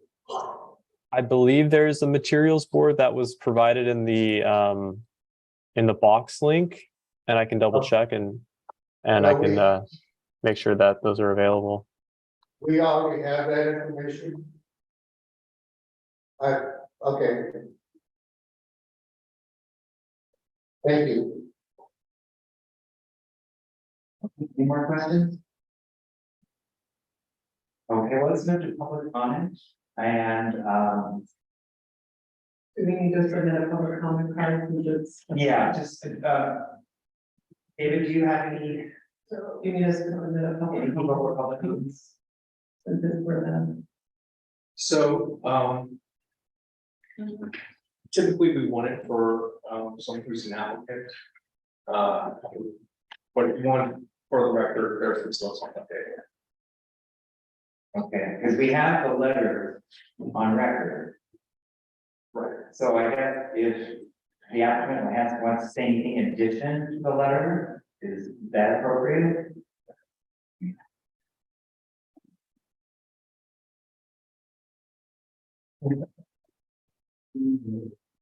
Because we are kind of just talking about historic landmark status. This is what we're talking Yeah, so two things I just want to say, well. And please address yourself. So I had a turn talk on the land use consultant working with Francis and Carlos. So to the question about the roof material, it's the same exact material. So it was all removed. It was literally placed on site in the exact order that it was in the roof. The repairs for the roof were made and it was put, the original material was put back on in the exact order that it was taken off. And all of that was reviewed by posting. So everything we do on that project is reviewed by posting.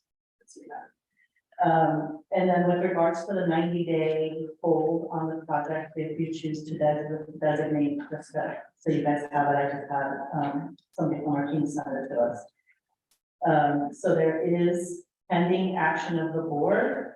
There is a 90-day hold, and it specifically says no alterations, repairs, additions, or changes shall be made unless and until all plans have been reviewed. And the board makes their decision. And so it will depend on what your conditions are on that designation. But our concern is if you make a designation and you have minutes that show that you have concerns with the project, the planning commission is not going to take action on that while that's pending. And we wouldn't blame them for that, but we would be stuck in a very difficult situation at that point. So that is their concern on that. Thank you very much. That's Thank clear. you. That's really helpful. So then just, is it okay for me to go ahead? Yeah. Okay, so the only comment that I'd like to share, and it's in the letter, is the designation you're talking about, whether it's historic landmark or place of historic interest. Your action is not going to provide any additional protections to what already exists on that property with how we're doing the work, how we're having that viewed by us. So our concern is What the intent of your action is, we don't know. I think it's because you value historic sites as much as the owner does. To have a successful preservation of a historic site or a place of historic interest takes a steward. We all just went through a long time talking about not having a steward. We have that here. We do not want that interrupted. They're doing everything possible to work with historians, follow the Department of Interior, everything. And you heard, like section by section, the roof has been removed and put back in place. We don't see the value of having this kind of a designation. And we're concerned about the delay, and even this group didn't understand there truly is a 90-day delay. So we just want to make sure that you are all very aware of what your action could do and understand that what the intentions are of the owner is probably exactly what your intentions are, and that is to make this property beautiful, historic, all of that. What it isn't is a museum. People will be living there. There are going to be minor modifications, but it still will be honoring the history of that house, that Occidental barn, and the orchards. So what's being torn up there is the orchards. The oldest orchard trees are being replaced, and they can become productive. It will still continue to be a producing orchard and a property to be lived on. Thank you. Thank you very much.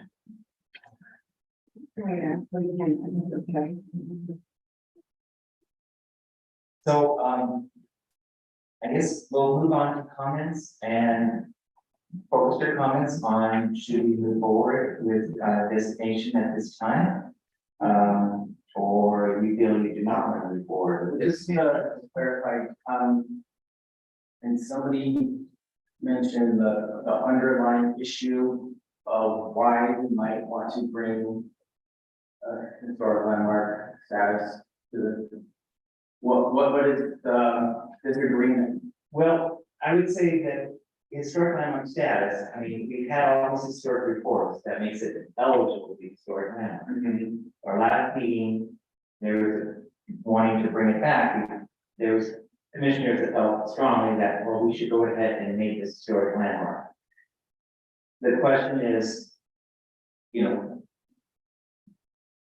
there is, you know, they are saying they have great stewardship of this property, which I think is true. They've gone to great lengths to get the right architects, historian to work with them. But I think another way to look at it is historic landmarks are not just current property owners, it's for the future. And, you know, these great stewards might not be the next, 100 years from now, the next people might not be great stewards. And having a landmark status would make it have to come to us for any changes down the road. So the question that we have is, do we want to initiate this now? Do we want to wait till after all of this whole construction, all the things that they're doing to be completed and then do it? Hopefully by then they might be amicable to want it. I mean, right now they say they do not want it. And I've had a lot of conversations with Lisa and back and forth. And, I know that the current owners are very private. And there was concern that having landmark status would mean that the public would want to go to see it. Well, we know as a board that, we have a lot of landmarks that are private property that no one gets to see it, but the owners, but it is been preserved. And so that is, not an issue that we require people to be able to come and have tours of this house. But our decision really now is, do we want to move forward now with historic landmark status or merit, one of the two? Or do we want to not do it at all? Or do we want to maybe wait until a year? I mean, after all of the work that they're doing is completed, and then bring this up again and do it again. So I guess those are kind of options. Least I see them. I mean, you might have a lot more options. All right, so go ahead, I'm sorry, I just want to get real clear on this, because if there's an issue with, I'm not gonna question your sincerity of stewardship, I mean, you're very sincere on your stewardship, however, if there's some kind of disagreement with, their plans, that we think that, hey, that this actually is detrimental to the actual historic integrity of the building or kind of property, that should not be done, but they're gonna go through with it, and that might be a good reason to do landmark now. However, if what they're doing, if we think what they're doing right now is, okay, they are good stewards, and they will keep the historic integrity of the property, building and property, then, great, but I'm wondering if someone on this commission has an underlying reason that, hey, what this aspect of their plan is it detrimental to the historic integrity of the property? That's where I'm wondering right now. Okay, Well, according to her letter, apparently not. I mean, Hazeltine, Host Hazeltine has reviewed the plans, they're a historian, and they said there is nothing here that doesn't meet, proposed alterations don't meet any,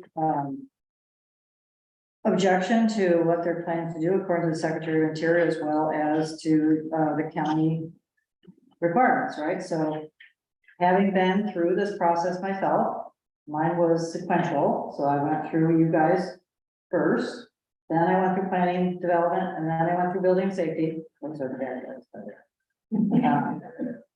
but, doesn't seem like there's anything that they are trying to do that is detrimental to the landmark of this property.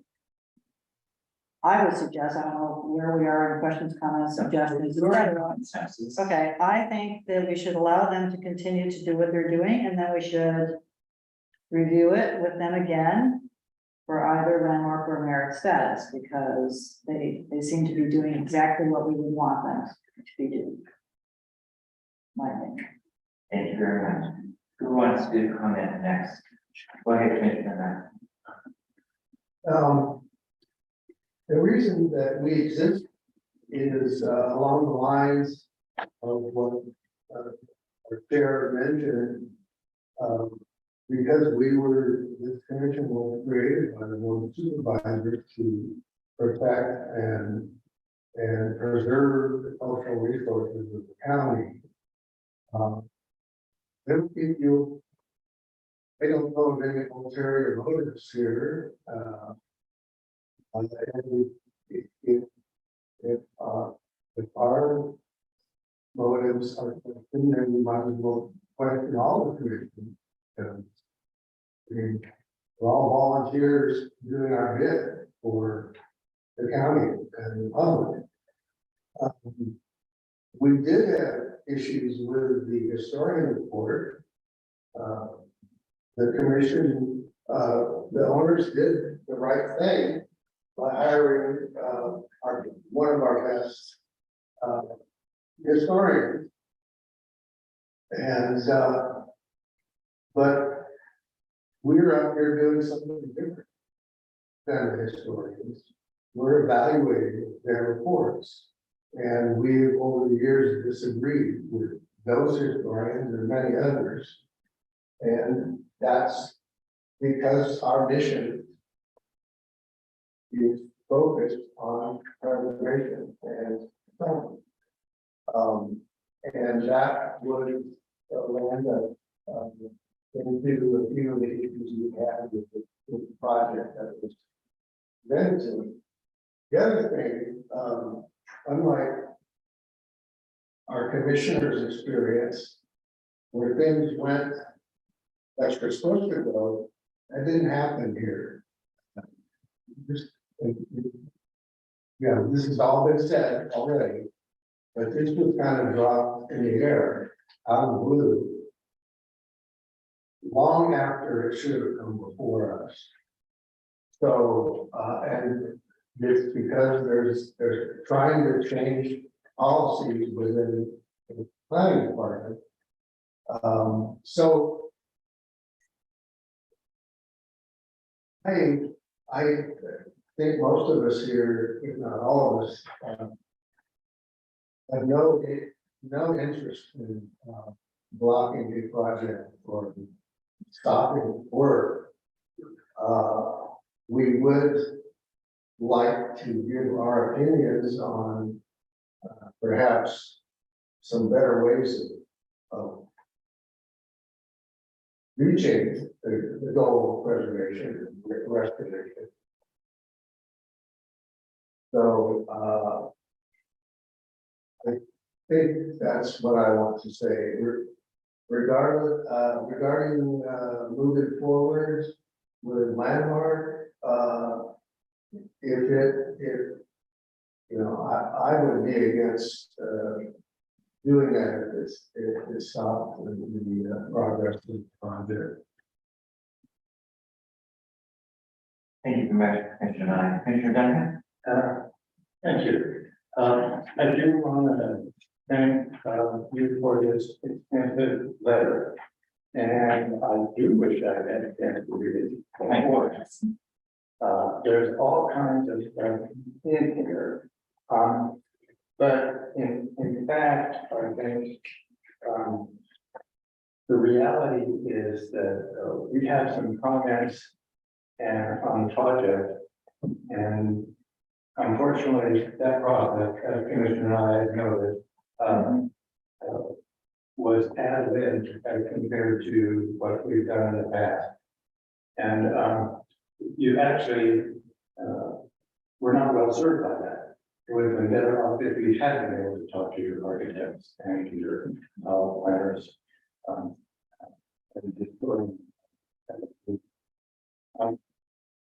But that's sort of a whole separate issue of whether or not the commission wants to move forward with some sort of designation. I also want to totally agree with the chair that one very important aspect of our designation is it is above and beyond ownership at any one time. And although I have to totally agree with you with a letter, pointing the letter regarding the responsible for preservation, the critical part of the responsible steward is a single key element needed when responsible for preservation. Well, it's certainly an essential element, but I don't think it's the single element. You also have to have the entire community, and you have to have supportive ordinances so that if in the interim you had an owner who wasn't a responsible steward, he was required to maintain the resource and to keep the resource, not the one like that. So the next time a responsible steward came along, they could bring it back or maintain that resource. So the problem is continuance over time requires us to move beyond any individual owner. For that reason, I'm very supportive of going ahead and designating certainly the main house, which we looked at most recently, and looking at the round barn, our cattle barn, both for historic merit designations. Okay, I'm not trying to slow the project down at all. I'm simply trying to point out that we looked at these structures and we want to go on record that they're historic resources that we care about. And should things happen to them in the future, we propose to them, we want them to come back to us. At this point in time, we don't know that any project is in the county is going to come to us unless it's a historic landmark. Yeah, so, and we're questioning staff, will we bring things that are related to historic merit to us? And I haven't got an answer about that. So I think we need to go on record with these properties that we're familiar with and are historic. And give them some official status. That's not gonna slow down this project in any way. It's not the 90-day emergency holding period that occurs with a landmark status. It simply says that we know these are incredibly valuable resources. And we want them to be appear on the list such that hopefully staff will feel the need to bring major proposed changes back to us. That seems more of like an internal county issue than it does for these people, though, is it not? I mean, are we making them the poster child of trying to get planning and development to work with us? Yeah, that's a whole different issue that we're working, Okay. you know, behind the scenes. Okay, so we're in comments now, so let's go to Commissioner Snow. Well, I agree with Mr. Whithouse that I have no interest in blocking the project or having 90 days. You see, you're doing it. I really appreciate the work and the effort to maintain the historical quality of Rancho San Carlos. And I would hope in the future that the family, would work with us and maybe want to bring a designation in the future when they realize more about how this commission acts. We don't bring people in, for the public. And when a third party nominated this as a landmark, Mr. Whitmarsh and I were a committee that went on and did work with the Jackson family. And what we were interested in was the facade of the main house and the octagon property. And it wasn't preserved the inside of it. It was an equestrian. I realized I was so in the stall. But I also have to say, I know that in my childhood, I used to ride there and our best friend and I had their horses on that property. So we were looking, why we didn't pursue it at that time is because we thought that the county would bring it to us when the property sold. And that we would be able to work with the new owners to maintain the historical integrity of those two, the two places that we were really interested in maintaining. And so I think what happened was we totally bypassed us. And we started hearing complaints from the public that things were going on. They're just looking down from the abutting roads. But I had no intention of stopping the work or nitpicking the project because it's already approved. And usually we come in right at the beginning of, Pine, and usually people are interested in the historical integrity of places. They like to hear the comments of the board. But I'm not here. I'm not thinking that we need to pursue it at this moment, but I would like it to be an ongoing thing, maybe in the future to work with the stewards, because technically this commission is, we are stewards. That's our job, is to steward these, and it would be really good to work with. That's my opinion. Thank you, Commissioner Snow. Who would like to go next? So I agree with the previous comments of Commissioner Nye, Commissioner Duncan, and Commissioner Snow, and Commissioner Bell. I have some concerns about letting this go, and just letting it go.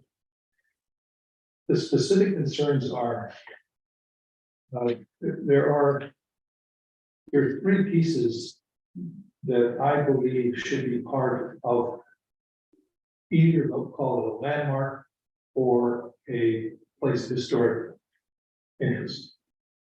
The first is the main house. There are changes being proposed to the main house that, in my opinion, affect its ability to be nominated, designated as a historic landmark. Namely, I don't mind the 4 window openings that are being changed to door openings out of the 150. I mind the change in the garage doors openings in the courtyard, which was a very formal, very with an entry space, important to the building. I don't mind the interior alterations, if that in fact is ongoing in the octagonal barn. My understanding is the barn would remain intact on all sides and going forward, and that it may be some change of use in the interior or not. As long as the exterior is not changed, I don't know. The third element is the entrance driveway, which is stone lined from the gate up to the main house. This was never included in the landmark. I don't know if the accident, or it's just not deemed, but I think that is the approach to this estate is historic, and that road, that alignment, and that gutter, those stone lined gutters are a part of that fabric, and I think it should be a part of the landmarking. So, again, regarding the timing and the level of designation, the end of the world is not going to come if the work that is ongoing continues with the stewards that are in place here. I would like to echo Mr. Duncan's concern about the long-term stewardship of this property. This is not just for the benefits of one family or one applicant. It's really for the lifetime of the property. Who knows what will happen to those orchards? Maybe the old orchards are dying and being replaced with new trees. Or maybe they're not going to be replaced with trees at all. Maybe they'll just be fallow and maybe they'll be subdivided at some future date. No guarantees, no promises, it's okay. But we don't like to deal in conjecture and speculation. We really want to know that this piece of history, the 3 elements, are going to remain intact, regardless of who lives there. Whether they have boats, or whether they have wide cars, or whether they have, loud friends, or I don't know, who knows? But I would say, if we were to take an action, designate this property as a historic landmark today, there would be I would have a problem going along with the plans to change the garage doors, not the 4 doors that you are changing.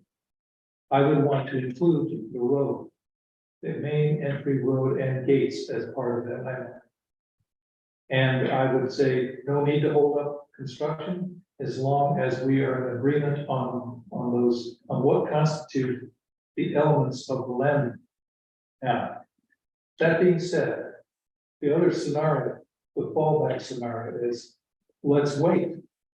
Let's say we want to reserve our action to allow this project to go forward unencumbered, but with certain conditions. So that we designated a place of historic interest, but we would like certain things. We don't want to degrade a potential landmark because it becomes a place of historic interest. So I would be amenable to going along with designating it as a place of historic interest with conditions that the garage doors be retained, the garage door opens, and that the road be included.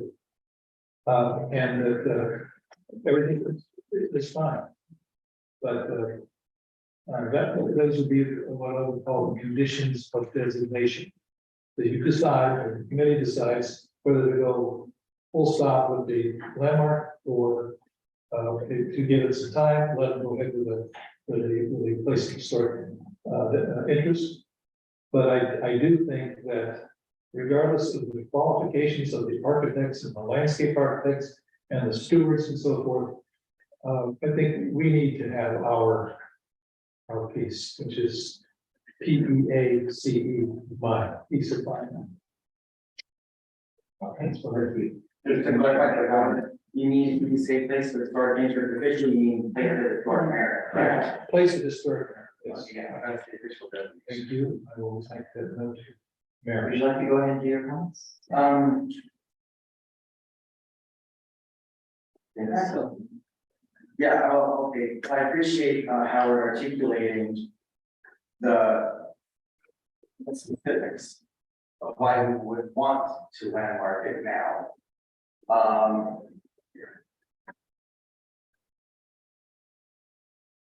Yeah, because what he spelled out there, if those changes were done to the property, it may not be up to the level of a landmark.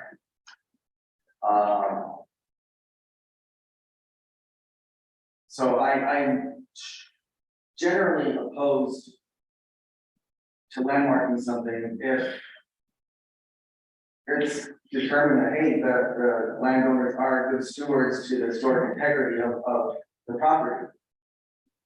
However, there are certain levels or objectiveness to what any individual might think is a good steward of an historic property. And if changes, one thing that changes are okay and another does not, as far as the historic integrity of a building, then that, especially, excuse me, I want to get this right.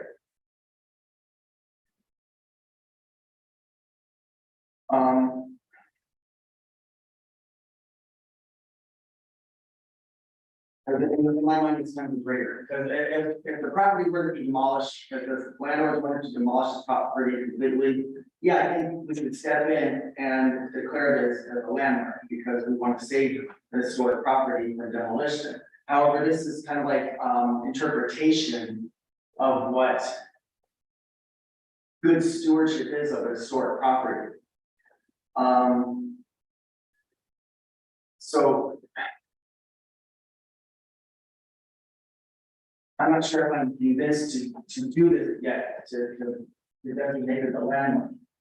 I would like more conversation with the property owner if they are amenable to taking more consideration into what this commission has to say about Howard's points that he just articulated.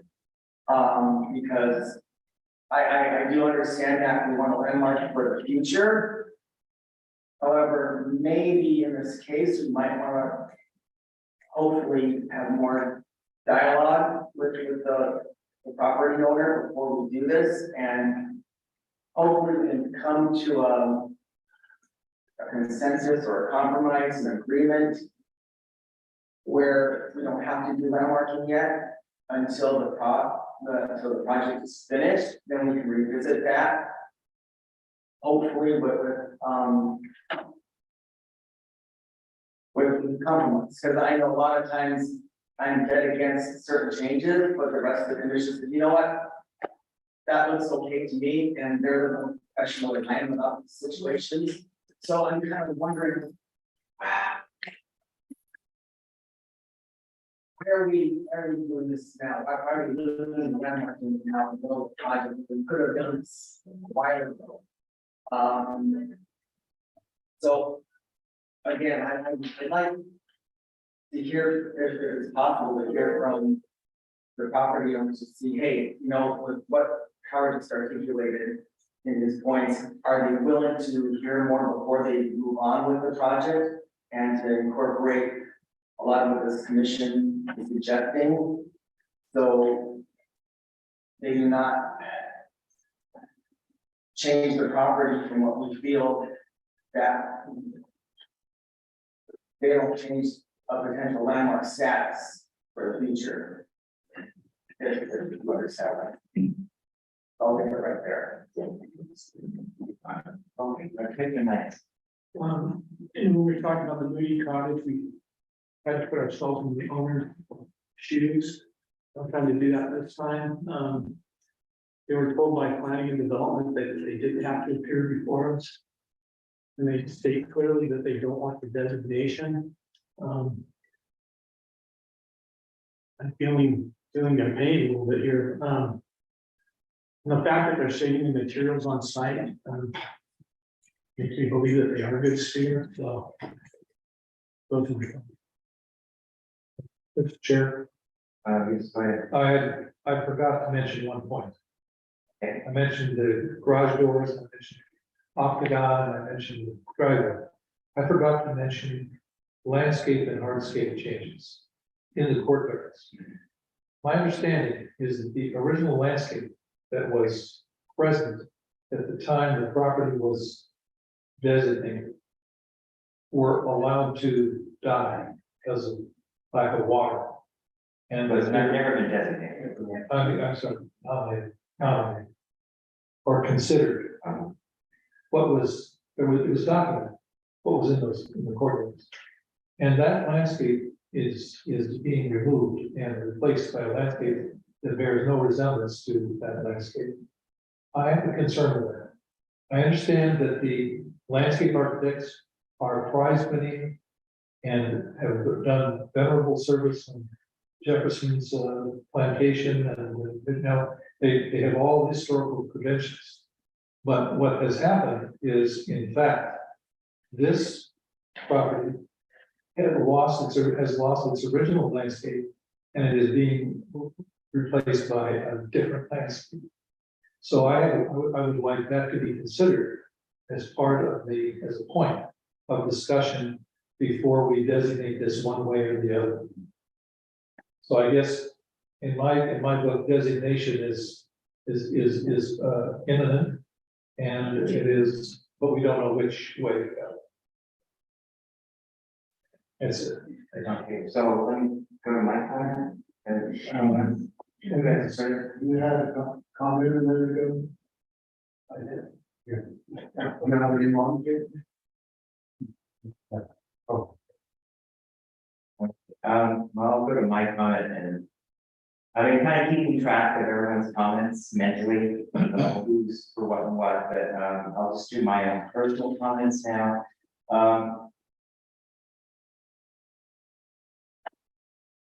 I just don't think right now is the time to move forward. I mean, I personally have, just like Commissioner Natasha said, certain things on this project I don't agree with or I wish could be tweaked. But I think the property owner has done everything that has been asked to do by planning commission. And I don't feel I want to do anything that would stop them going through this process. If it's going to delay them another 6 months because we decide that we want something done. I mean, I'm very strongly about the project. I think why, I just think that they just don't look right. They're not historic the way they're proposed. And I think it would be an easy fix to do what we had suggested at our last meeting. I mean, that's just one of them. But they have a historic report, post-nasal meeting, which was mentioned, we use them a lot. They said that they feel it doesn't distract from the integrity of it being a potential historic landmark. So the property owners went by that and they're moving forward. They, you know, if they had been able to come to us and we could have talked to the post-nasal team and asked why they decided that, or maybe tweak it a little bit. But it's already past MBAR and going to planning commission. And I I mean, I strongly feel that the house and the brown barn should be landlocked, but I think right now is not the time. And I think, we should just wait. Let the project finish, go through what it's doing, its process. And then, hopefully we can have discussions with the owner in the future and explain to them why we think this is important for historic purposes, not just for their ownership now, but after they're gone. So that will be preserved in the future. And then after the project's all done, then go through the process for historic landmark when we're not have the potential of stopping. I think, that is my feeling, and it seemed like when I looked at commissioners' comments, we have a majority that feel that now is not the time to move forward, and maybe, I don't know, should we have a vote on this? Should we have a vote to say, should we move forward at this time, or should we? Commissioner Knight? Oh, I didn't want to interrupt. Oh, no. I didn't want to. I really liked Commissioner Duncan's idea of going forward presently with the structure. Especially for marriage, which I don't think maybe handling anything has the potential to tie something up, but it shouldn't be an issue. I don't know if professors Wicktosh's an idea of putting conditions on a structure of merit. You couldn't do that. You can again, what you could do is get a verbal agreement from the owner to abide by that. My question with the merit, is you mentioned that we really don't know if a merit if they're going to do something, say 10 years from now, and they're going to change out something else. We don't know if that will trigger them to come to us as a merit. We don't know that. So I don't know if that would really make any. I think it's the best you can do. That's, yeah. And certainly, it's very clear that, well, in both cases, we do not need, the owner to agree to it, but since PHM, does not have the same sort of regulations as non-medical regulations, that's obvious. We could easily do that. What I would point out is we got played by the Jacksons. We were told that they would, because we dropped the site-wide nomination and instead chose to focus specifically on these things. We were told by the previous owner that they would work with us to get landmark status for the May House and the round for a technical line. And at the time when I was speaking about contributing factors, which is also in the motion, motion, that was referring to the roadway, because that was definitely something that was involved. So all I would point out is by continuing to defer, you run the risk of not going on record, really, in terms of the importance of restructuring. And so I think DHM is what you need to do in the interim. It's something we have all the information on these structures, and certainly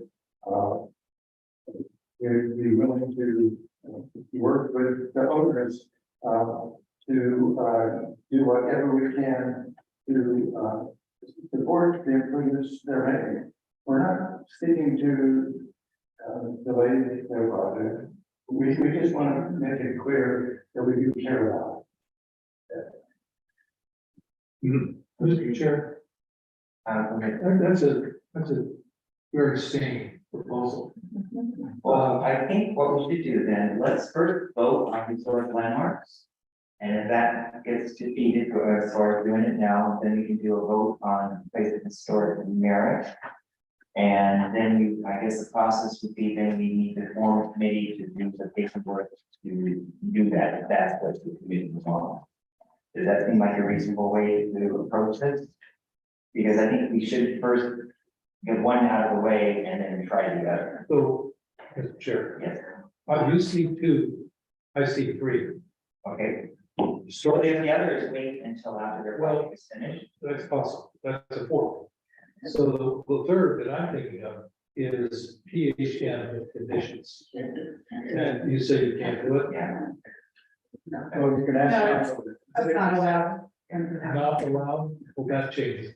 Yeah, no, I mean, the idea is if you vote in historic landmark, then we can put conditions on it. So we vote for, if it's historic merit, no condition, but we can do the process. I guess the third, which I mentioned at the very beginning, is we could vote, decide to defer it and come back in when the project is complete. And if we do not get their buy-in, we can still, late in the future, do it without their buy-in. I mean, there's still that option. So you know for sure that they won't have any stop work project if we do move forward today. That was what I never really felt like we had a definitive answer. Or if we do it as sort of landmark. Yeah, or if we start the procedure, there won't be anything that I don't think we want to interfere. I think that Well, was. the discussions I've had, yeah, a lot of people, the commissioners do not, majority do not want to stop the project. The Majority, not seeing everybody. My understanding is that minor changes are okay at the planning commission level. And that, so that nothing we would, I don't think we're proposing major changes. We're tweaking things. That's at worst, we're tweaking things. So that's, I don't think that's gonna delay the review process. I don't think there's gonna be a stop work because of that. And I just believe that we're trying to guide this in a direction that we think is in the best interest of the community resource. But maybe we're trying to accommodate the owner and expedite their work and so forth. So I mean, I don't know which way I'm going to go yet. I mean, it's not on the agenda, but I mean, we had this memo that was already voted on to send to planning commission with our concerns, and we have a subcommittee on that. That's still an option out there too, but I mean, we're now just talking about historic landmark. Or historic merits, or defer, I guess it'd be the three.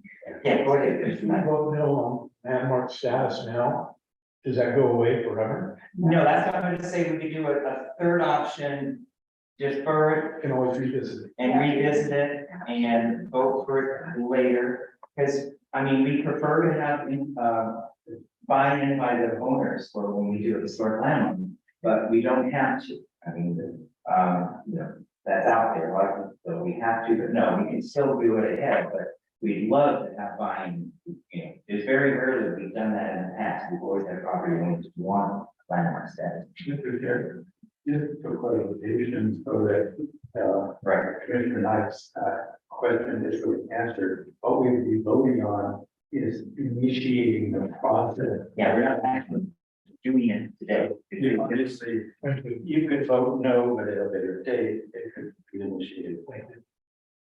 Yeah, this is to initiate the process of doing the paperwork and all of the research you have to do for historic landmark, historic merit.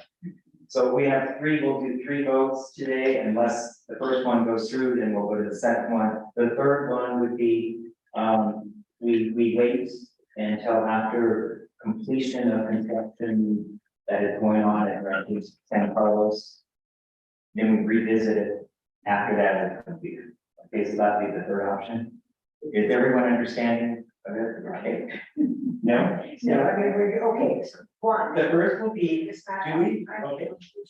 Does someone want to do I guess we have to have it, nominate, I can't do it, nominate, a motion to, nominate, you go through the process of nominating Rancho San Carlos House. And we want to move the barn at the same time. Or the driveway, you know, who wants to do that motion? Well, at the risk of endorsing an ill-fated action, I'm going to move that we initiate the designation process for San Carlos Ranch as a historic landmark. It's not. Of your main house. Excuse me. Yeah. To include the main house. Yeah. The octagonal barn and the driveway, the stone line driveway and entrance gate. Those need to be in the motion. Okay, so we have a second for that? To move it forward to a vote? I'll second. Okay, we have a second. Okay, let's do a vote. Comment on the, Yeah, we're open for comments. Okay, thank you. if I have one. Go ahead. I don't see why we need to do this. As a matter of fact, because, anyone could start the process, no matter who they are, in the county, lay person, professional person. So if somebody wants to do this process, they're more than welcome. You don't need a resolution or a vote from this commission to do that. However, being as it said that it's on the table now, yeah, I'll be for it, but it really doesn't. Well, the idea is we're narrowing down the options. I mean, like, anybody in the community decide to do it. now. Right. And that is what happened with the whole ranch in 2017. So the idea is we're narrowing it down just so we know what we want to do going forward. Okay, yeah, fair enough. So the other thing is a comment on my motion. I understand, Mr. Malcolm's, concern, question. My concern is that if we do not, first of all, the initiation of the nomination to designate is on us. No one else is doing it. We're the one that's doing this counter to the owner's wishes. This is where we are actually taking up that provision in ordinance 18A, which allows us to do this. So that's one of the reasons why we're doing this. The other is that I'm afraid that if we do not designate this a historic landmark, that it will slip through the cracks and it will go to the next level down in which things can happen without us being notified. They would be, they sort of go into this fluid state of discretion and, nobody can come to an agreement on what's significant or what's, what takes away from the qualifications as a historic landmark. We have a historic landmark. And I feel if we don't take the action, that it will become less than a historic landmark. That's my comment on that motion. Any more comments on this motion to go forward with historic landmark status at this time? Yeah, that I can just appreciate the transparency that's what we want to do, so the landowner knows, the operator knows, fair enough. But also it's not a conditional binding issue for them at this point. Just so they know that, hey, we recognize the property as potential landmark status and they're on notice. No harm, no foul. Yeah, So let's, In a perfect world, I would definitely support you, Howard. And in fact, that's what I moved on August 13th, 2018. But because of the stance that we're in right now, and I'm trying to attempt to find some middle ground where we can get a majority of the commission, I won't be supporting. we will not support it. Okay, let's have a vote. We'll go, start, down the end to Karen, go ahead and we're gonna vote on the motion to make, go through the process of starting at this time to make, the house and, angle barn and the driveway as a historic landmark. No, Okay, we have a no. Commissioner Whittosh. Yes. Commissioner Knight. Commissioner Lincoln. Commissioner Knight. no, Hoffman Gray, no. Commissioner Stowe. no. Commissioner Melton. yes. Now we have a second. Now we go to the second. The HVAC initiated the process of designating The main house and the animal barn of interest in color. we have a second. Okay, Question. If a person votes yes on the first, can they vote They yes? can on vote the however second? they want. You can go however you want. Vote off. Okay, any comments on this motion? Okay, we'll start again with Commissioner Steinhardt, No, Commissioner Whitlock. Yes. Okay, Commissioner Knight, No. Mr. Duncan, yes, Commissioner Knight, yes, Coffin Gray, no. Commissioner Snow and Commissioner Mel. Yes. Commissioner Campbell, what's your vote? No. Okay, so that's a four vote. Do we have a tie vote? So a tie vote means it's defeated, correct? I think it means you can make another, you can make an attempt at. Well, what's the Not making that. let's see the third one. We do have a third one, but I mean, usually a tie is a defeat, correct? Right. Okay, so let's move to the third one. And then if that gets defeated, then we'll have to, I don't know, we'll try something else. So anyone wants to do a motion for the third item? Which, does everyone remember that? I don't remember. Okay, the third one is, to do not do a designation as a landmark or extraordinary at this time, but bring it back after all the construction is finished, that are going through the process in county at this time. Someone could word that So out. I will move that we will, after this, phase of any changes, that we will wait till, to bring a motion for either, landmarking status or a place of historic merit after. Work is complete. After work is completed. Okay, second. okay, we have a second, okay, discussion. now we have a discussion. What if the owner comes in and decides to change what they're doing and they just keep doing the project? I mean, to me, this seems like a very arbitrary point in time you're establishing as the criteria of when you are going to have. Maybe I meant it to say, as presented to us right now. Or the current plan, The current, under the current plan. because there, I mean, as we all know, this is a huge parcel, but there's all different types of APMs on there. So they could have another project plan in the future for a different area.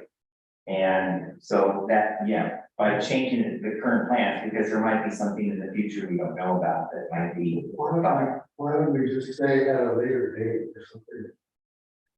That it's not tied to anything. But that's so open ended though, we wouldn't know when to come back. We will. I mean, you're like, I think the only merit in postponing a decision by us is to allow the owner time to come and meet with us Yes. with their architects and their team. Because at the moment, although the liaison person, this Reeves is excellent and has done a great job. I think we should see the whole team. I think we should have eyeball to eyeball meeting in person in one space so that we can have a dialogue about this. And that the owner can see that we are very intent on this. And that we can see that the owner is very intent on this. Well, I think it's a maybe good- that we're past that stage now. They have already have this project going through the pipeline. And they've already said, and they do not want to come back to us. And this would Okay, so. stop the whole project that they were trying to do. So my comment would be that I will not support this motion because I think that going along with what's already in the pipeline merely plays along with what's going wrong with the process. And I think that is not constructive. in the long haul. And my comment would be that I won't be supporting the motion, not because I don't want to preclude this body at a later date addressing it, but because we need to be addressing this now. If the movie sister doesn't show us anything, it should show us that we need to be proactive. And that, we need to follow through as much as we can. Just like we needed to somehow follow through and find a home for the college. In order to protect the historical resources of the county. And if it's going to get it right, right now, we can do that and solve it another. The problem is that this has already happened and we were not noticed, when we should have been noticed at the beginning. And I'm afraid we act now to start something. I mean, we're trying to address why it didn't come to us in the first place, when it should have, under the fact that it's 50 years old and everything else, that we were somehow bypassed. And I'm afraid this is closing the barn door after. I don't see how, I mean, I think that there's something wrong, that we're trying to interrupt something. And they relied upon some, the county, and that might be detrimental to their reliance on what was presented to them by the county. And that could cause maybe legal action or something. That's what I would be concerned at, because they haven't done anything wrong, and by doing what we're doing, I mean, it's fairly strong. I mean, did they not have notice? That's what I'm just, that's why I would hope that we can work with them. I don't know how adamant they are. I mean, you are, we have a lady, maybe somehow you can bring them on board. Right? So anyway. And I think that Yeah. that I feel like we're trying to go back. Yeah. This is already, and we're gone further in a process that I don't think it's fair to the applicants to put this at this time. Sure, do I wish it came to us, months ago? Yes, and I wish we had got our comments, sent it on like we used to, go to MBAR, they do the comments, then it goes to plan. It's already going directly to the planning commission now. And I just feel that it's not fair to applicant. I do really strongly feel it should be historic landmark, and I want to bring it back with historic landmark, but I'd like to do it after this project is completed. Yeah. And that's This one solitary, unique, specific project. the project that we have discussed yet. Once that is completed, then we can initiate historic landmarks, if they would like to do it or not. I mean, I hope that we could talk to them and they would decide to agree to landmarks. So what if they do not? Then we can still move forward. Nothing stops us from moving forward after, but I just feel that Will we have, when we decide to wake up and move forward, will we still have historic land? Well, yeah. well, that's, I mean, the post-Hazel team's report says what they're doing doesn't affect these, being an historic landmark. But that is one person's opinion, so, but that is what they are working on. They were told by the post-Hazel team that what they're planning is not effective. Now, do I agree with that? Some of them? No, I think there's some problems there. Well, that's. But their point, they did the right thing, they got the recommendation that it didn't affect the property, Right. and so they moved forward with the project. And that's one point, yes. Yes, your point, Bill, there are the members of this commission that said that's not correct, it's in there. Right, and I actually agree. Yeah, so, But I'm just saying that, they've been given direction, sure, the people that they hired, but then some, from professionals that have no interest in the project other than historic preservation. Now, sure, the people that they hired, one might, hey, there's some, different information that they've given by professionals on this commission that said that's not correct. but see, unfortunately, it was decided that this project would not come to us, so it's not their fault that they didn't come to us with the historian present, so that we could talk to them and do that. Well, the county did the county staff did bring it to us. They had a reason. When now? Yeah. No, we're talking about, Keep bringing. it was that as a project discussion. It wasn't agendized, that's why, it was purposely not agendized, it's on tape, I explained this last time. That was purposely not agendized because they officially did not have to come to us. So it was supposed to be a project discussion, and that's why they were not required to have the architect or the historian present.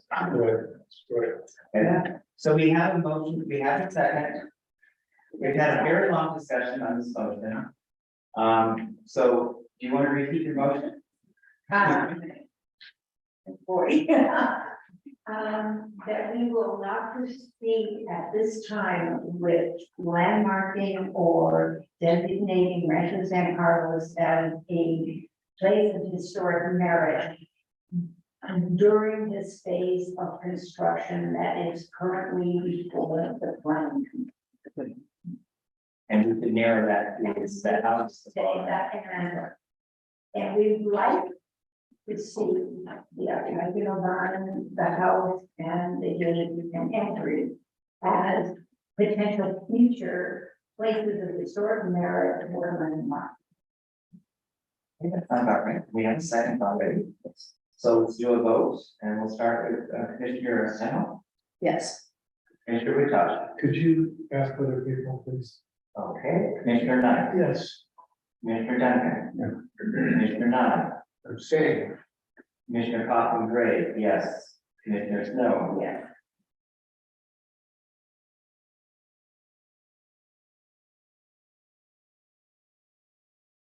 Commissioner Nelson, abstaining. That's. I'm gonna vote. And we have Commissioner Witach, no. So we have 4-2-2.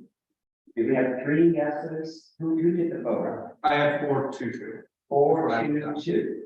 So it passed. Okay.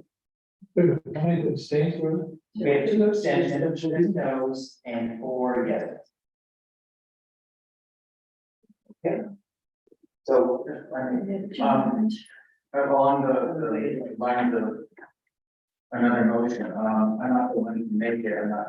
I feel enough to make that motion, however, I would like someone to revisit this historic merit. I'm not sure if everyone on the commission understands what that actually means. It's a designation. That means we as a commission see this property as, yeah, it has some potential, place of historic merit. There are no conditions, it's just a designation that would flag in the county, hey, if something detrimental happens to this property, then hey, we're give it to the landmark commission to look at. Anything? And without that, they may not know, because there's a lot of turnover within the departments. So if we right now designate, if somebody can amend, it doesn't have to vote. No, it will, but if you do vote on a place of historic merit, we're gonna amend it. That's completely fine. Well, I think you Because guys that, did this as a hierarchy of votes, like, what I would say is, what, and council can follow me correctly if I'm wrong here, is I think that you initially had to vote to rescind one of your prior votes and then revote. If that's something you guys want to do.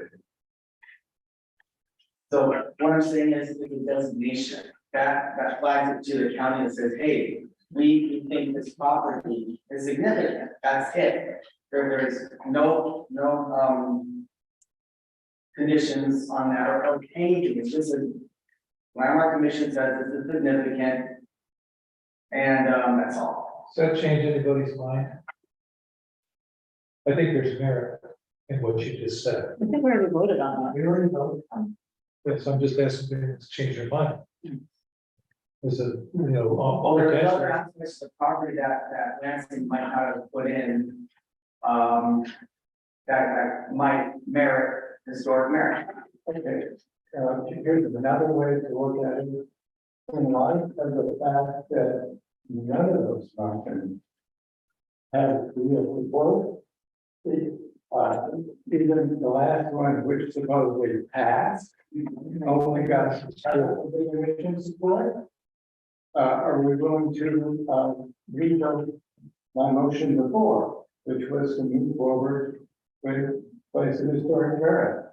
As I said, no, will we know? It specifically says we cannot apply any conditions. We make them a place of historic era. I would support that. Okay? I want to ask town council on your last vote, does the board do still consider it passed? Yeah, I just look at the bylaw, so, it says no preliminary or final action to be taken concerning project or item. Prior vote unless at least 5 members vote on the motion, so we did have 5 members voting. But that's then, not place of historic era. That was That's not the case. the last, One of the last, who's the last one to do that? Total. Yeah, but so with, My argument is not that, it didn't pass. I would say it passed at a critical level. yeah, but legally that passed. County council said it passed. But that was just for landlord status, not place. No, we're talking about our third vote. Yes. No, that was just delay that, like postpone. We didn't decide, no, we didn't decide, this delay was just to come back and then we would decide if we wanted to merit or landmark. in the future. I agree, okay. Yeah, it wasn't, it was just to delay the discussion until later. I'm sorry, can you read back the motion, please, if you don't mind? Which motion? the last The one. last one. The one that counts. The one that went along with it. Let's see here. So the general gist of the motion was that there is, the commission will not move forward with designation of place of historic merit or landmark at this time. My apologies, okay. That's all we. The other part that we would like to Right. address in the future. Yes. Yeah, after the project is, current project is. Then I'm, Okay, so we have finished this, You want. I'm going to move on. And, okay, we have one other discussion here is, we have on our schedule for next month, meeting on October 9th. 2 months ago, we had a strong hold and it didn't sound like we would have had a majority quorum to be able to hold that meeting. So I want to go around and see who still cannot make the October 9th meeting or who can make the October 9th meeting. Because if we don't have a quorum, then we'll just skip October 9th and move to November. I mean, there's a lot of things on our plate, you know, that, I did not have it, but we don't have a quorum, we can't meet. And I'd rather decide now and not have people wondering for the last minute that, we're not gonna have them. So I guess, can we just go around, we'll start with, Steinbach, and just, are you available October 9th for a meeting? I have no idea, it's harvest. And October 9th, just so everyone knows, it is Columbus Day. And Indigenous People Day. Okay, and it's spirit, I know. So we have not sure, okay? Commissioner Mutalo, Yeah. okay, Commissioner Knight, okay, Commissioner Duncan, Reluctantly. okay, Commissioner Nye, No, not. okay, I thought there was a no, okay? Commissioner Snow is a no. I'm a yes, and Commissioner Melton, yes. 1, 2, 3, 4, that's 5, we'll have a quorum, so we will have a meeting October 9th. In terms of things that are put on the agenda. Yes. If, for instance, we're having a discussion with planning and development about whether or not things come to us, I'd rather that it not come to us without Commissioner Nye, since he's been part of their discussion. True, and I would say that that agenda item is pretty darn important because a lot of what we talk about in both of these instances is an internal county issue, not the applicant, not the. Right, I have a feeling they won't be ready by October 9th anyway. So when we have a meeting, we can ask them to come in the November meeting. For that discussion. Yeah, because they really want to make sure they have this right, and they don't want to bring something to us that would just be on that. It is. So I want this meeting to end, Okay. but I just want to ask the commission, like, so now that you've met at Federation, now that you've met here, did you have a preference of where you want to meet for? So, And we have to, we're counting people, would be the president. Why don't we do it? I mean, it's scheduled to be here. Let's leave it. What are we doing? It's recent, we actually have reservations in both rooms, we could do it both places. I've heard there's a local fire department here, where commission is meeting. It's supposed to be branded. You know that? yes, from my perspective, I don't want to put a lot of time into. Having to get a reservation. You know, it's fine, because this was for MWR's meeting, but, so again, so staff's concern is always like. Having the commission understand that, there are constraints in terms of infrastructure. Right? And so that was staff's main concern. So as long as the commission understands that there are consequences to these places, then that's fine. Like today, we didn't have a screen or projector. So. I mean, you definitely want to be very serious. Yes. So what's wrong with the camera? Oh, it's under construction, it's closed. Oh, I see. That's why we have to be here in Santa Maria. So we have a choice of Santa Maria or here. I mean, we know we're gonna be discussing the Louis Sisters Cottage again. You know, I was directed to we're coming back and we're gonna look more at actual what we're deciding to do. I mean, that's gonna be a big agenda item. Rancho San Carlos, we don't have anything else there. With that, but we don't know. There could be something in the works that, you know, the planning development might say they're bringing to us. I don't know. This is for October, Frank. October 9th, the one you're not gonna be here. So should we just do a quick little straw vote where you'd like to meet, say, Santa Maria or here? Are we still on for October? Yes, we are on, we have a form. So, Commissioner Steinbach, where was your preference? Santa Maria. Okay, Commissioner Wittosh, Yes. Santa Maria? Yeah, let's say Santa Maria or Montecito. Okay, Commissioner Knight, Commissioner Duncan. It's not geographic or community comment, but Federated has the facilities. I'd rather meet somewhere where we have a facility.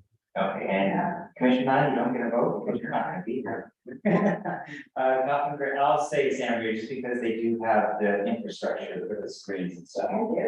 And Commissioner Elkhart? Go with the flow. Okay, so we're gonna be meeting in Santa Maria. One This last question, November meeting, is that, are we still in the area? No, Santa Maria, back. You should be back. We should be back. Wherever, it's either planning commission board or whatever. I have to double check it. I think we are on a reservation for. I think Upstairs. we've been doing the board of supervisors. Yeah, there were a couple of dates it wasn't. But I don't think that's the big room.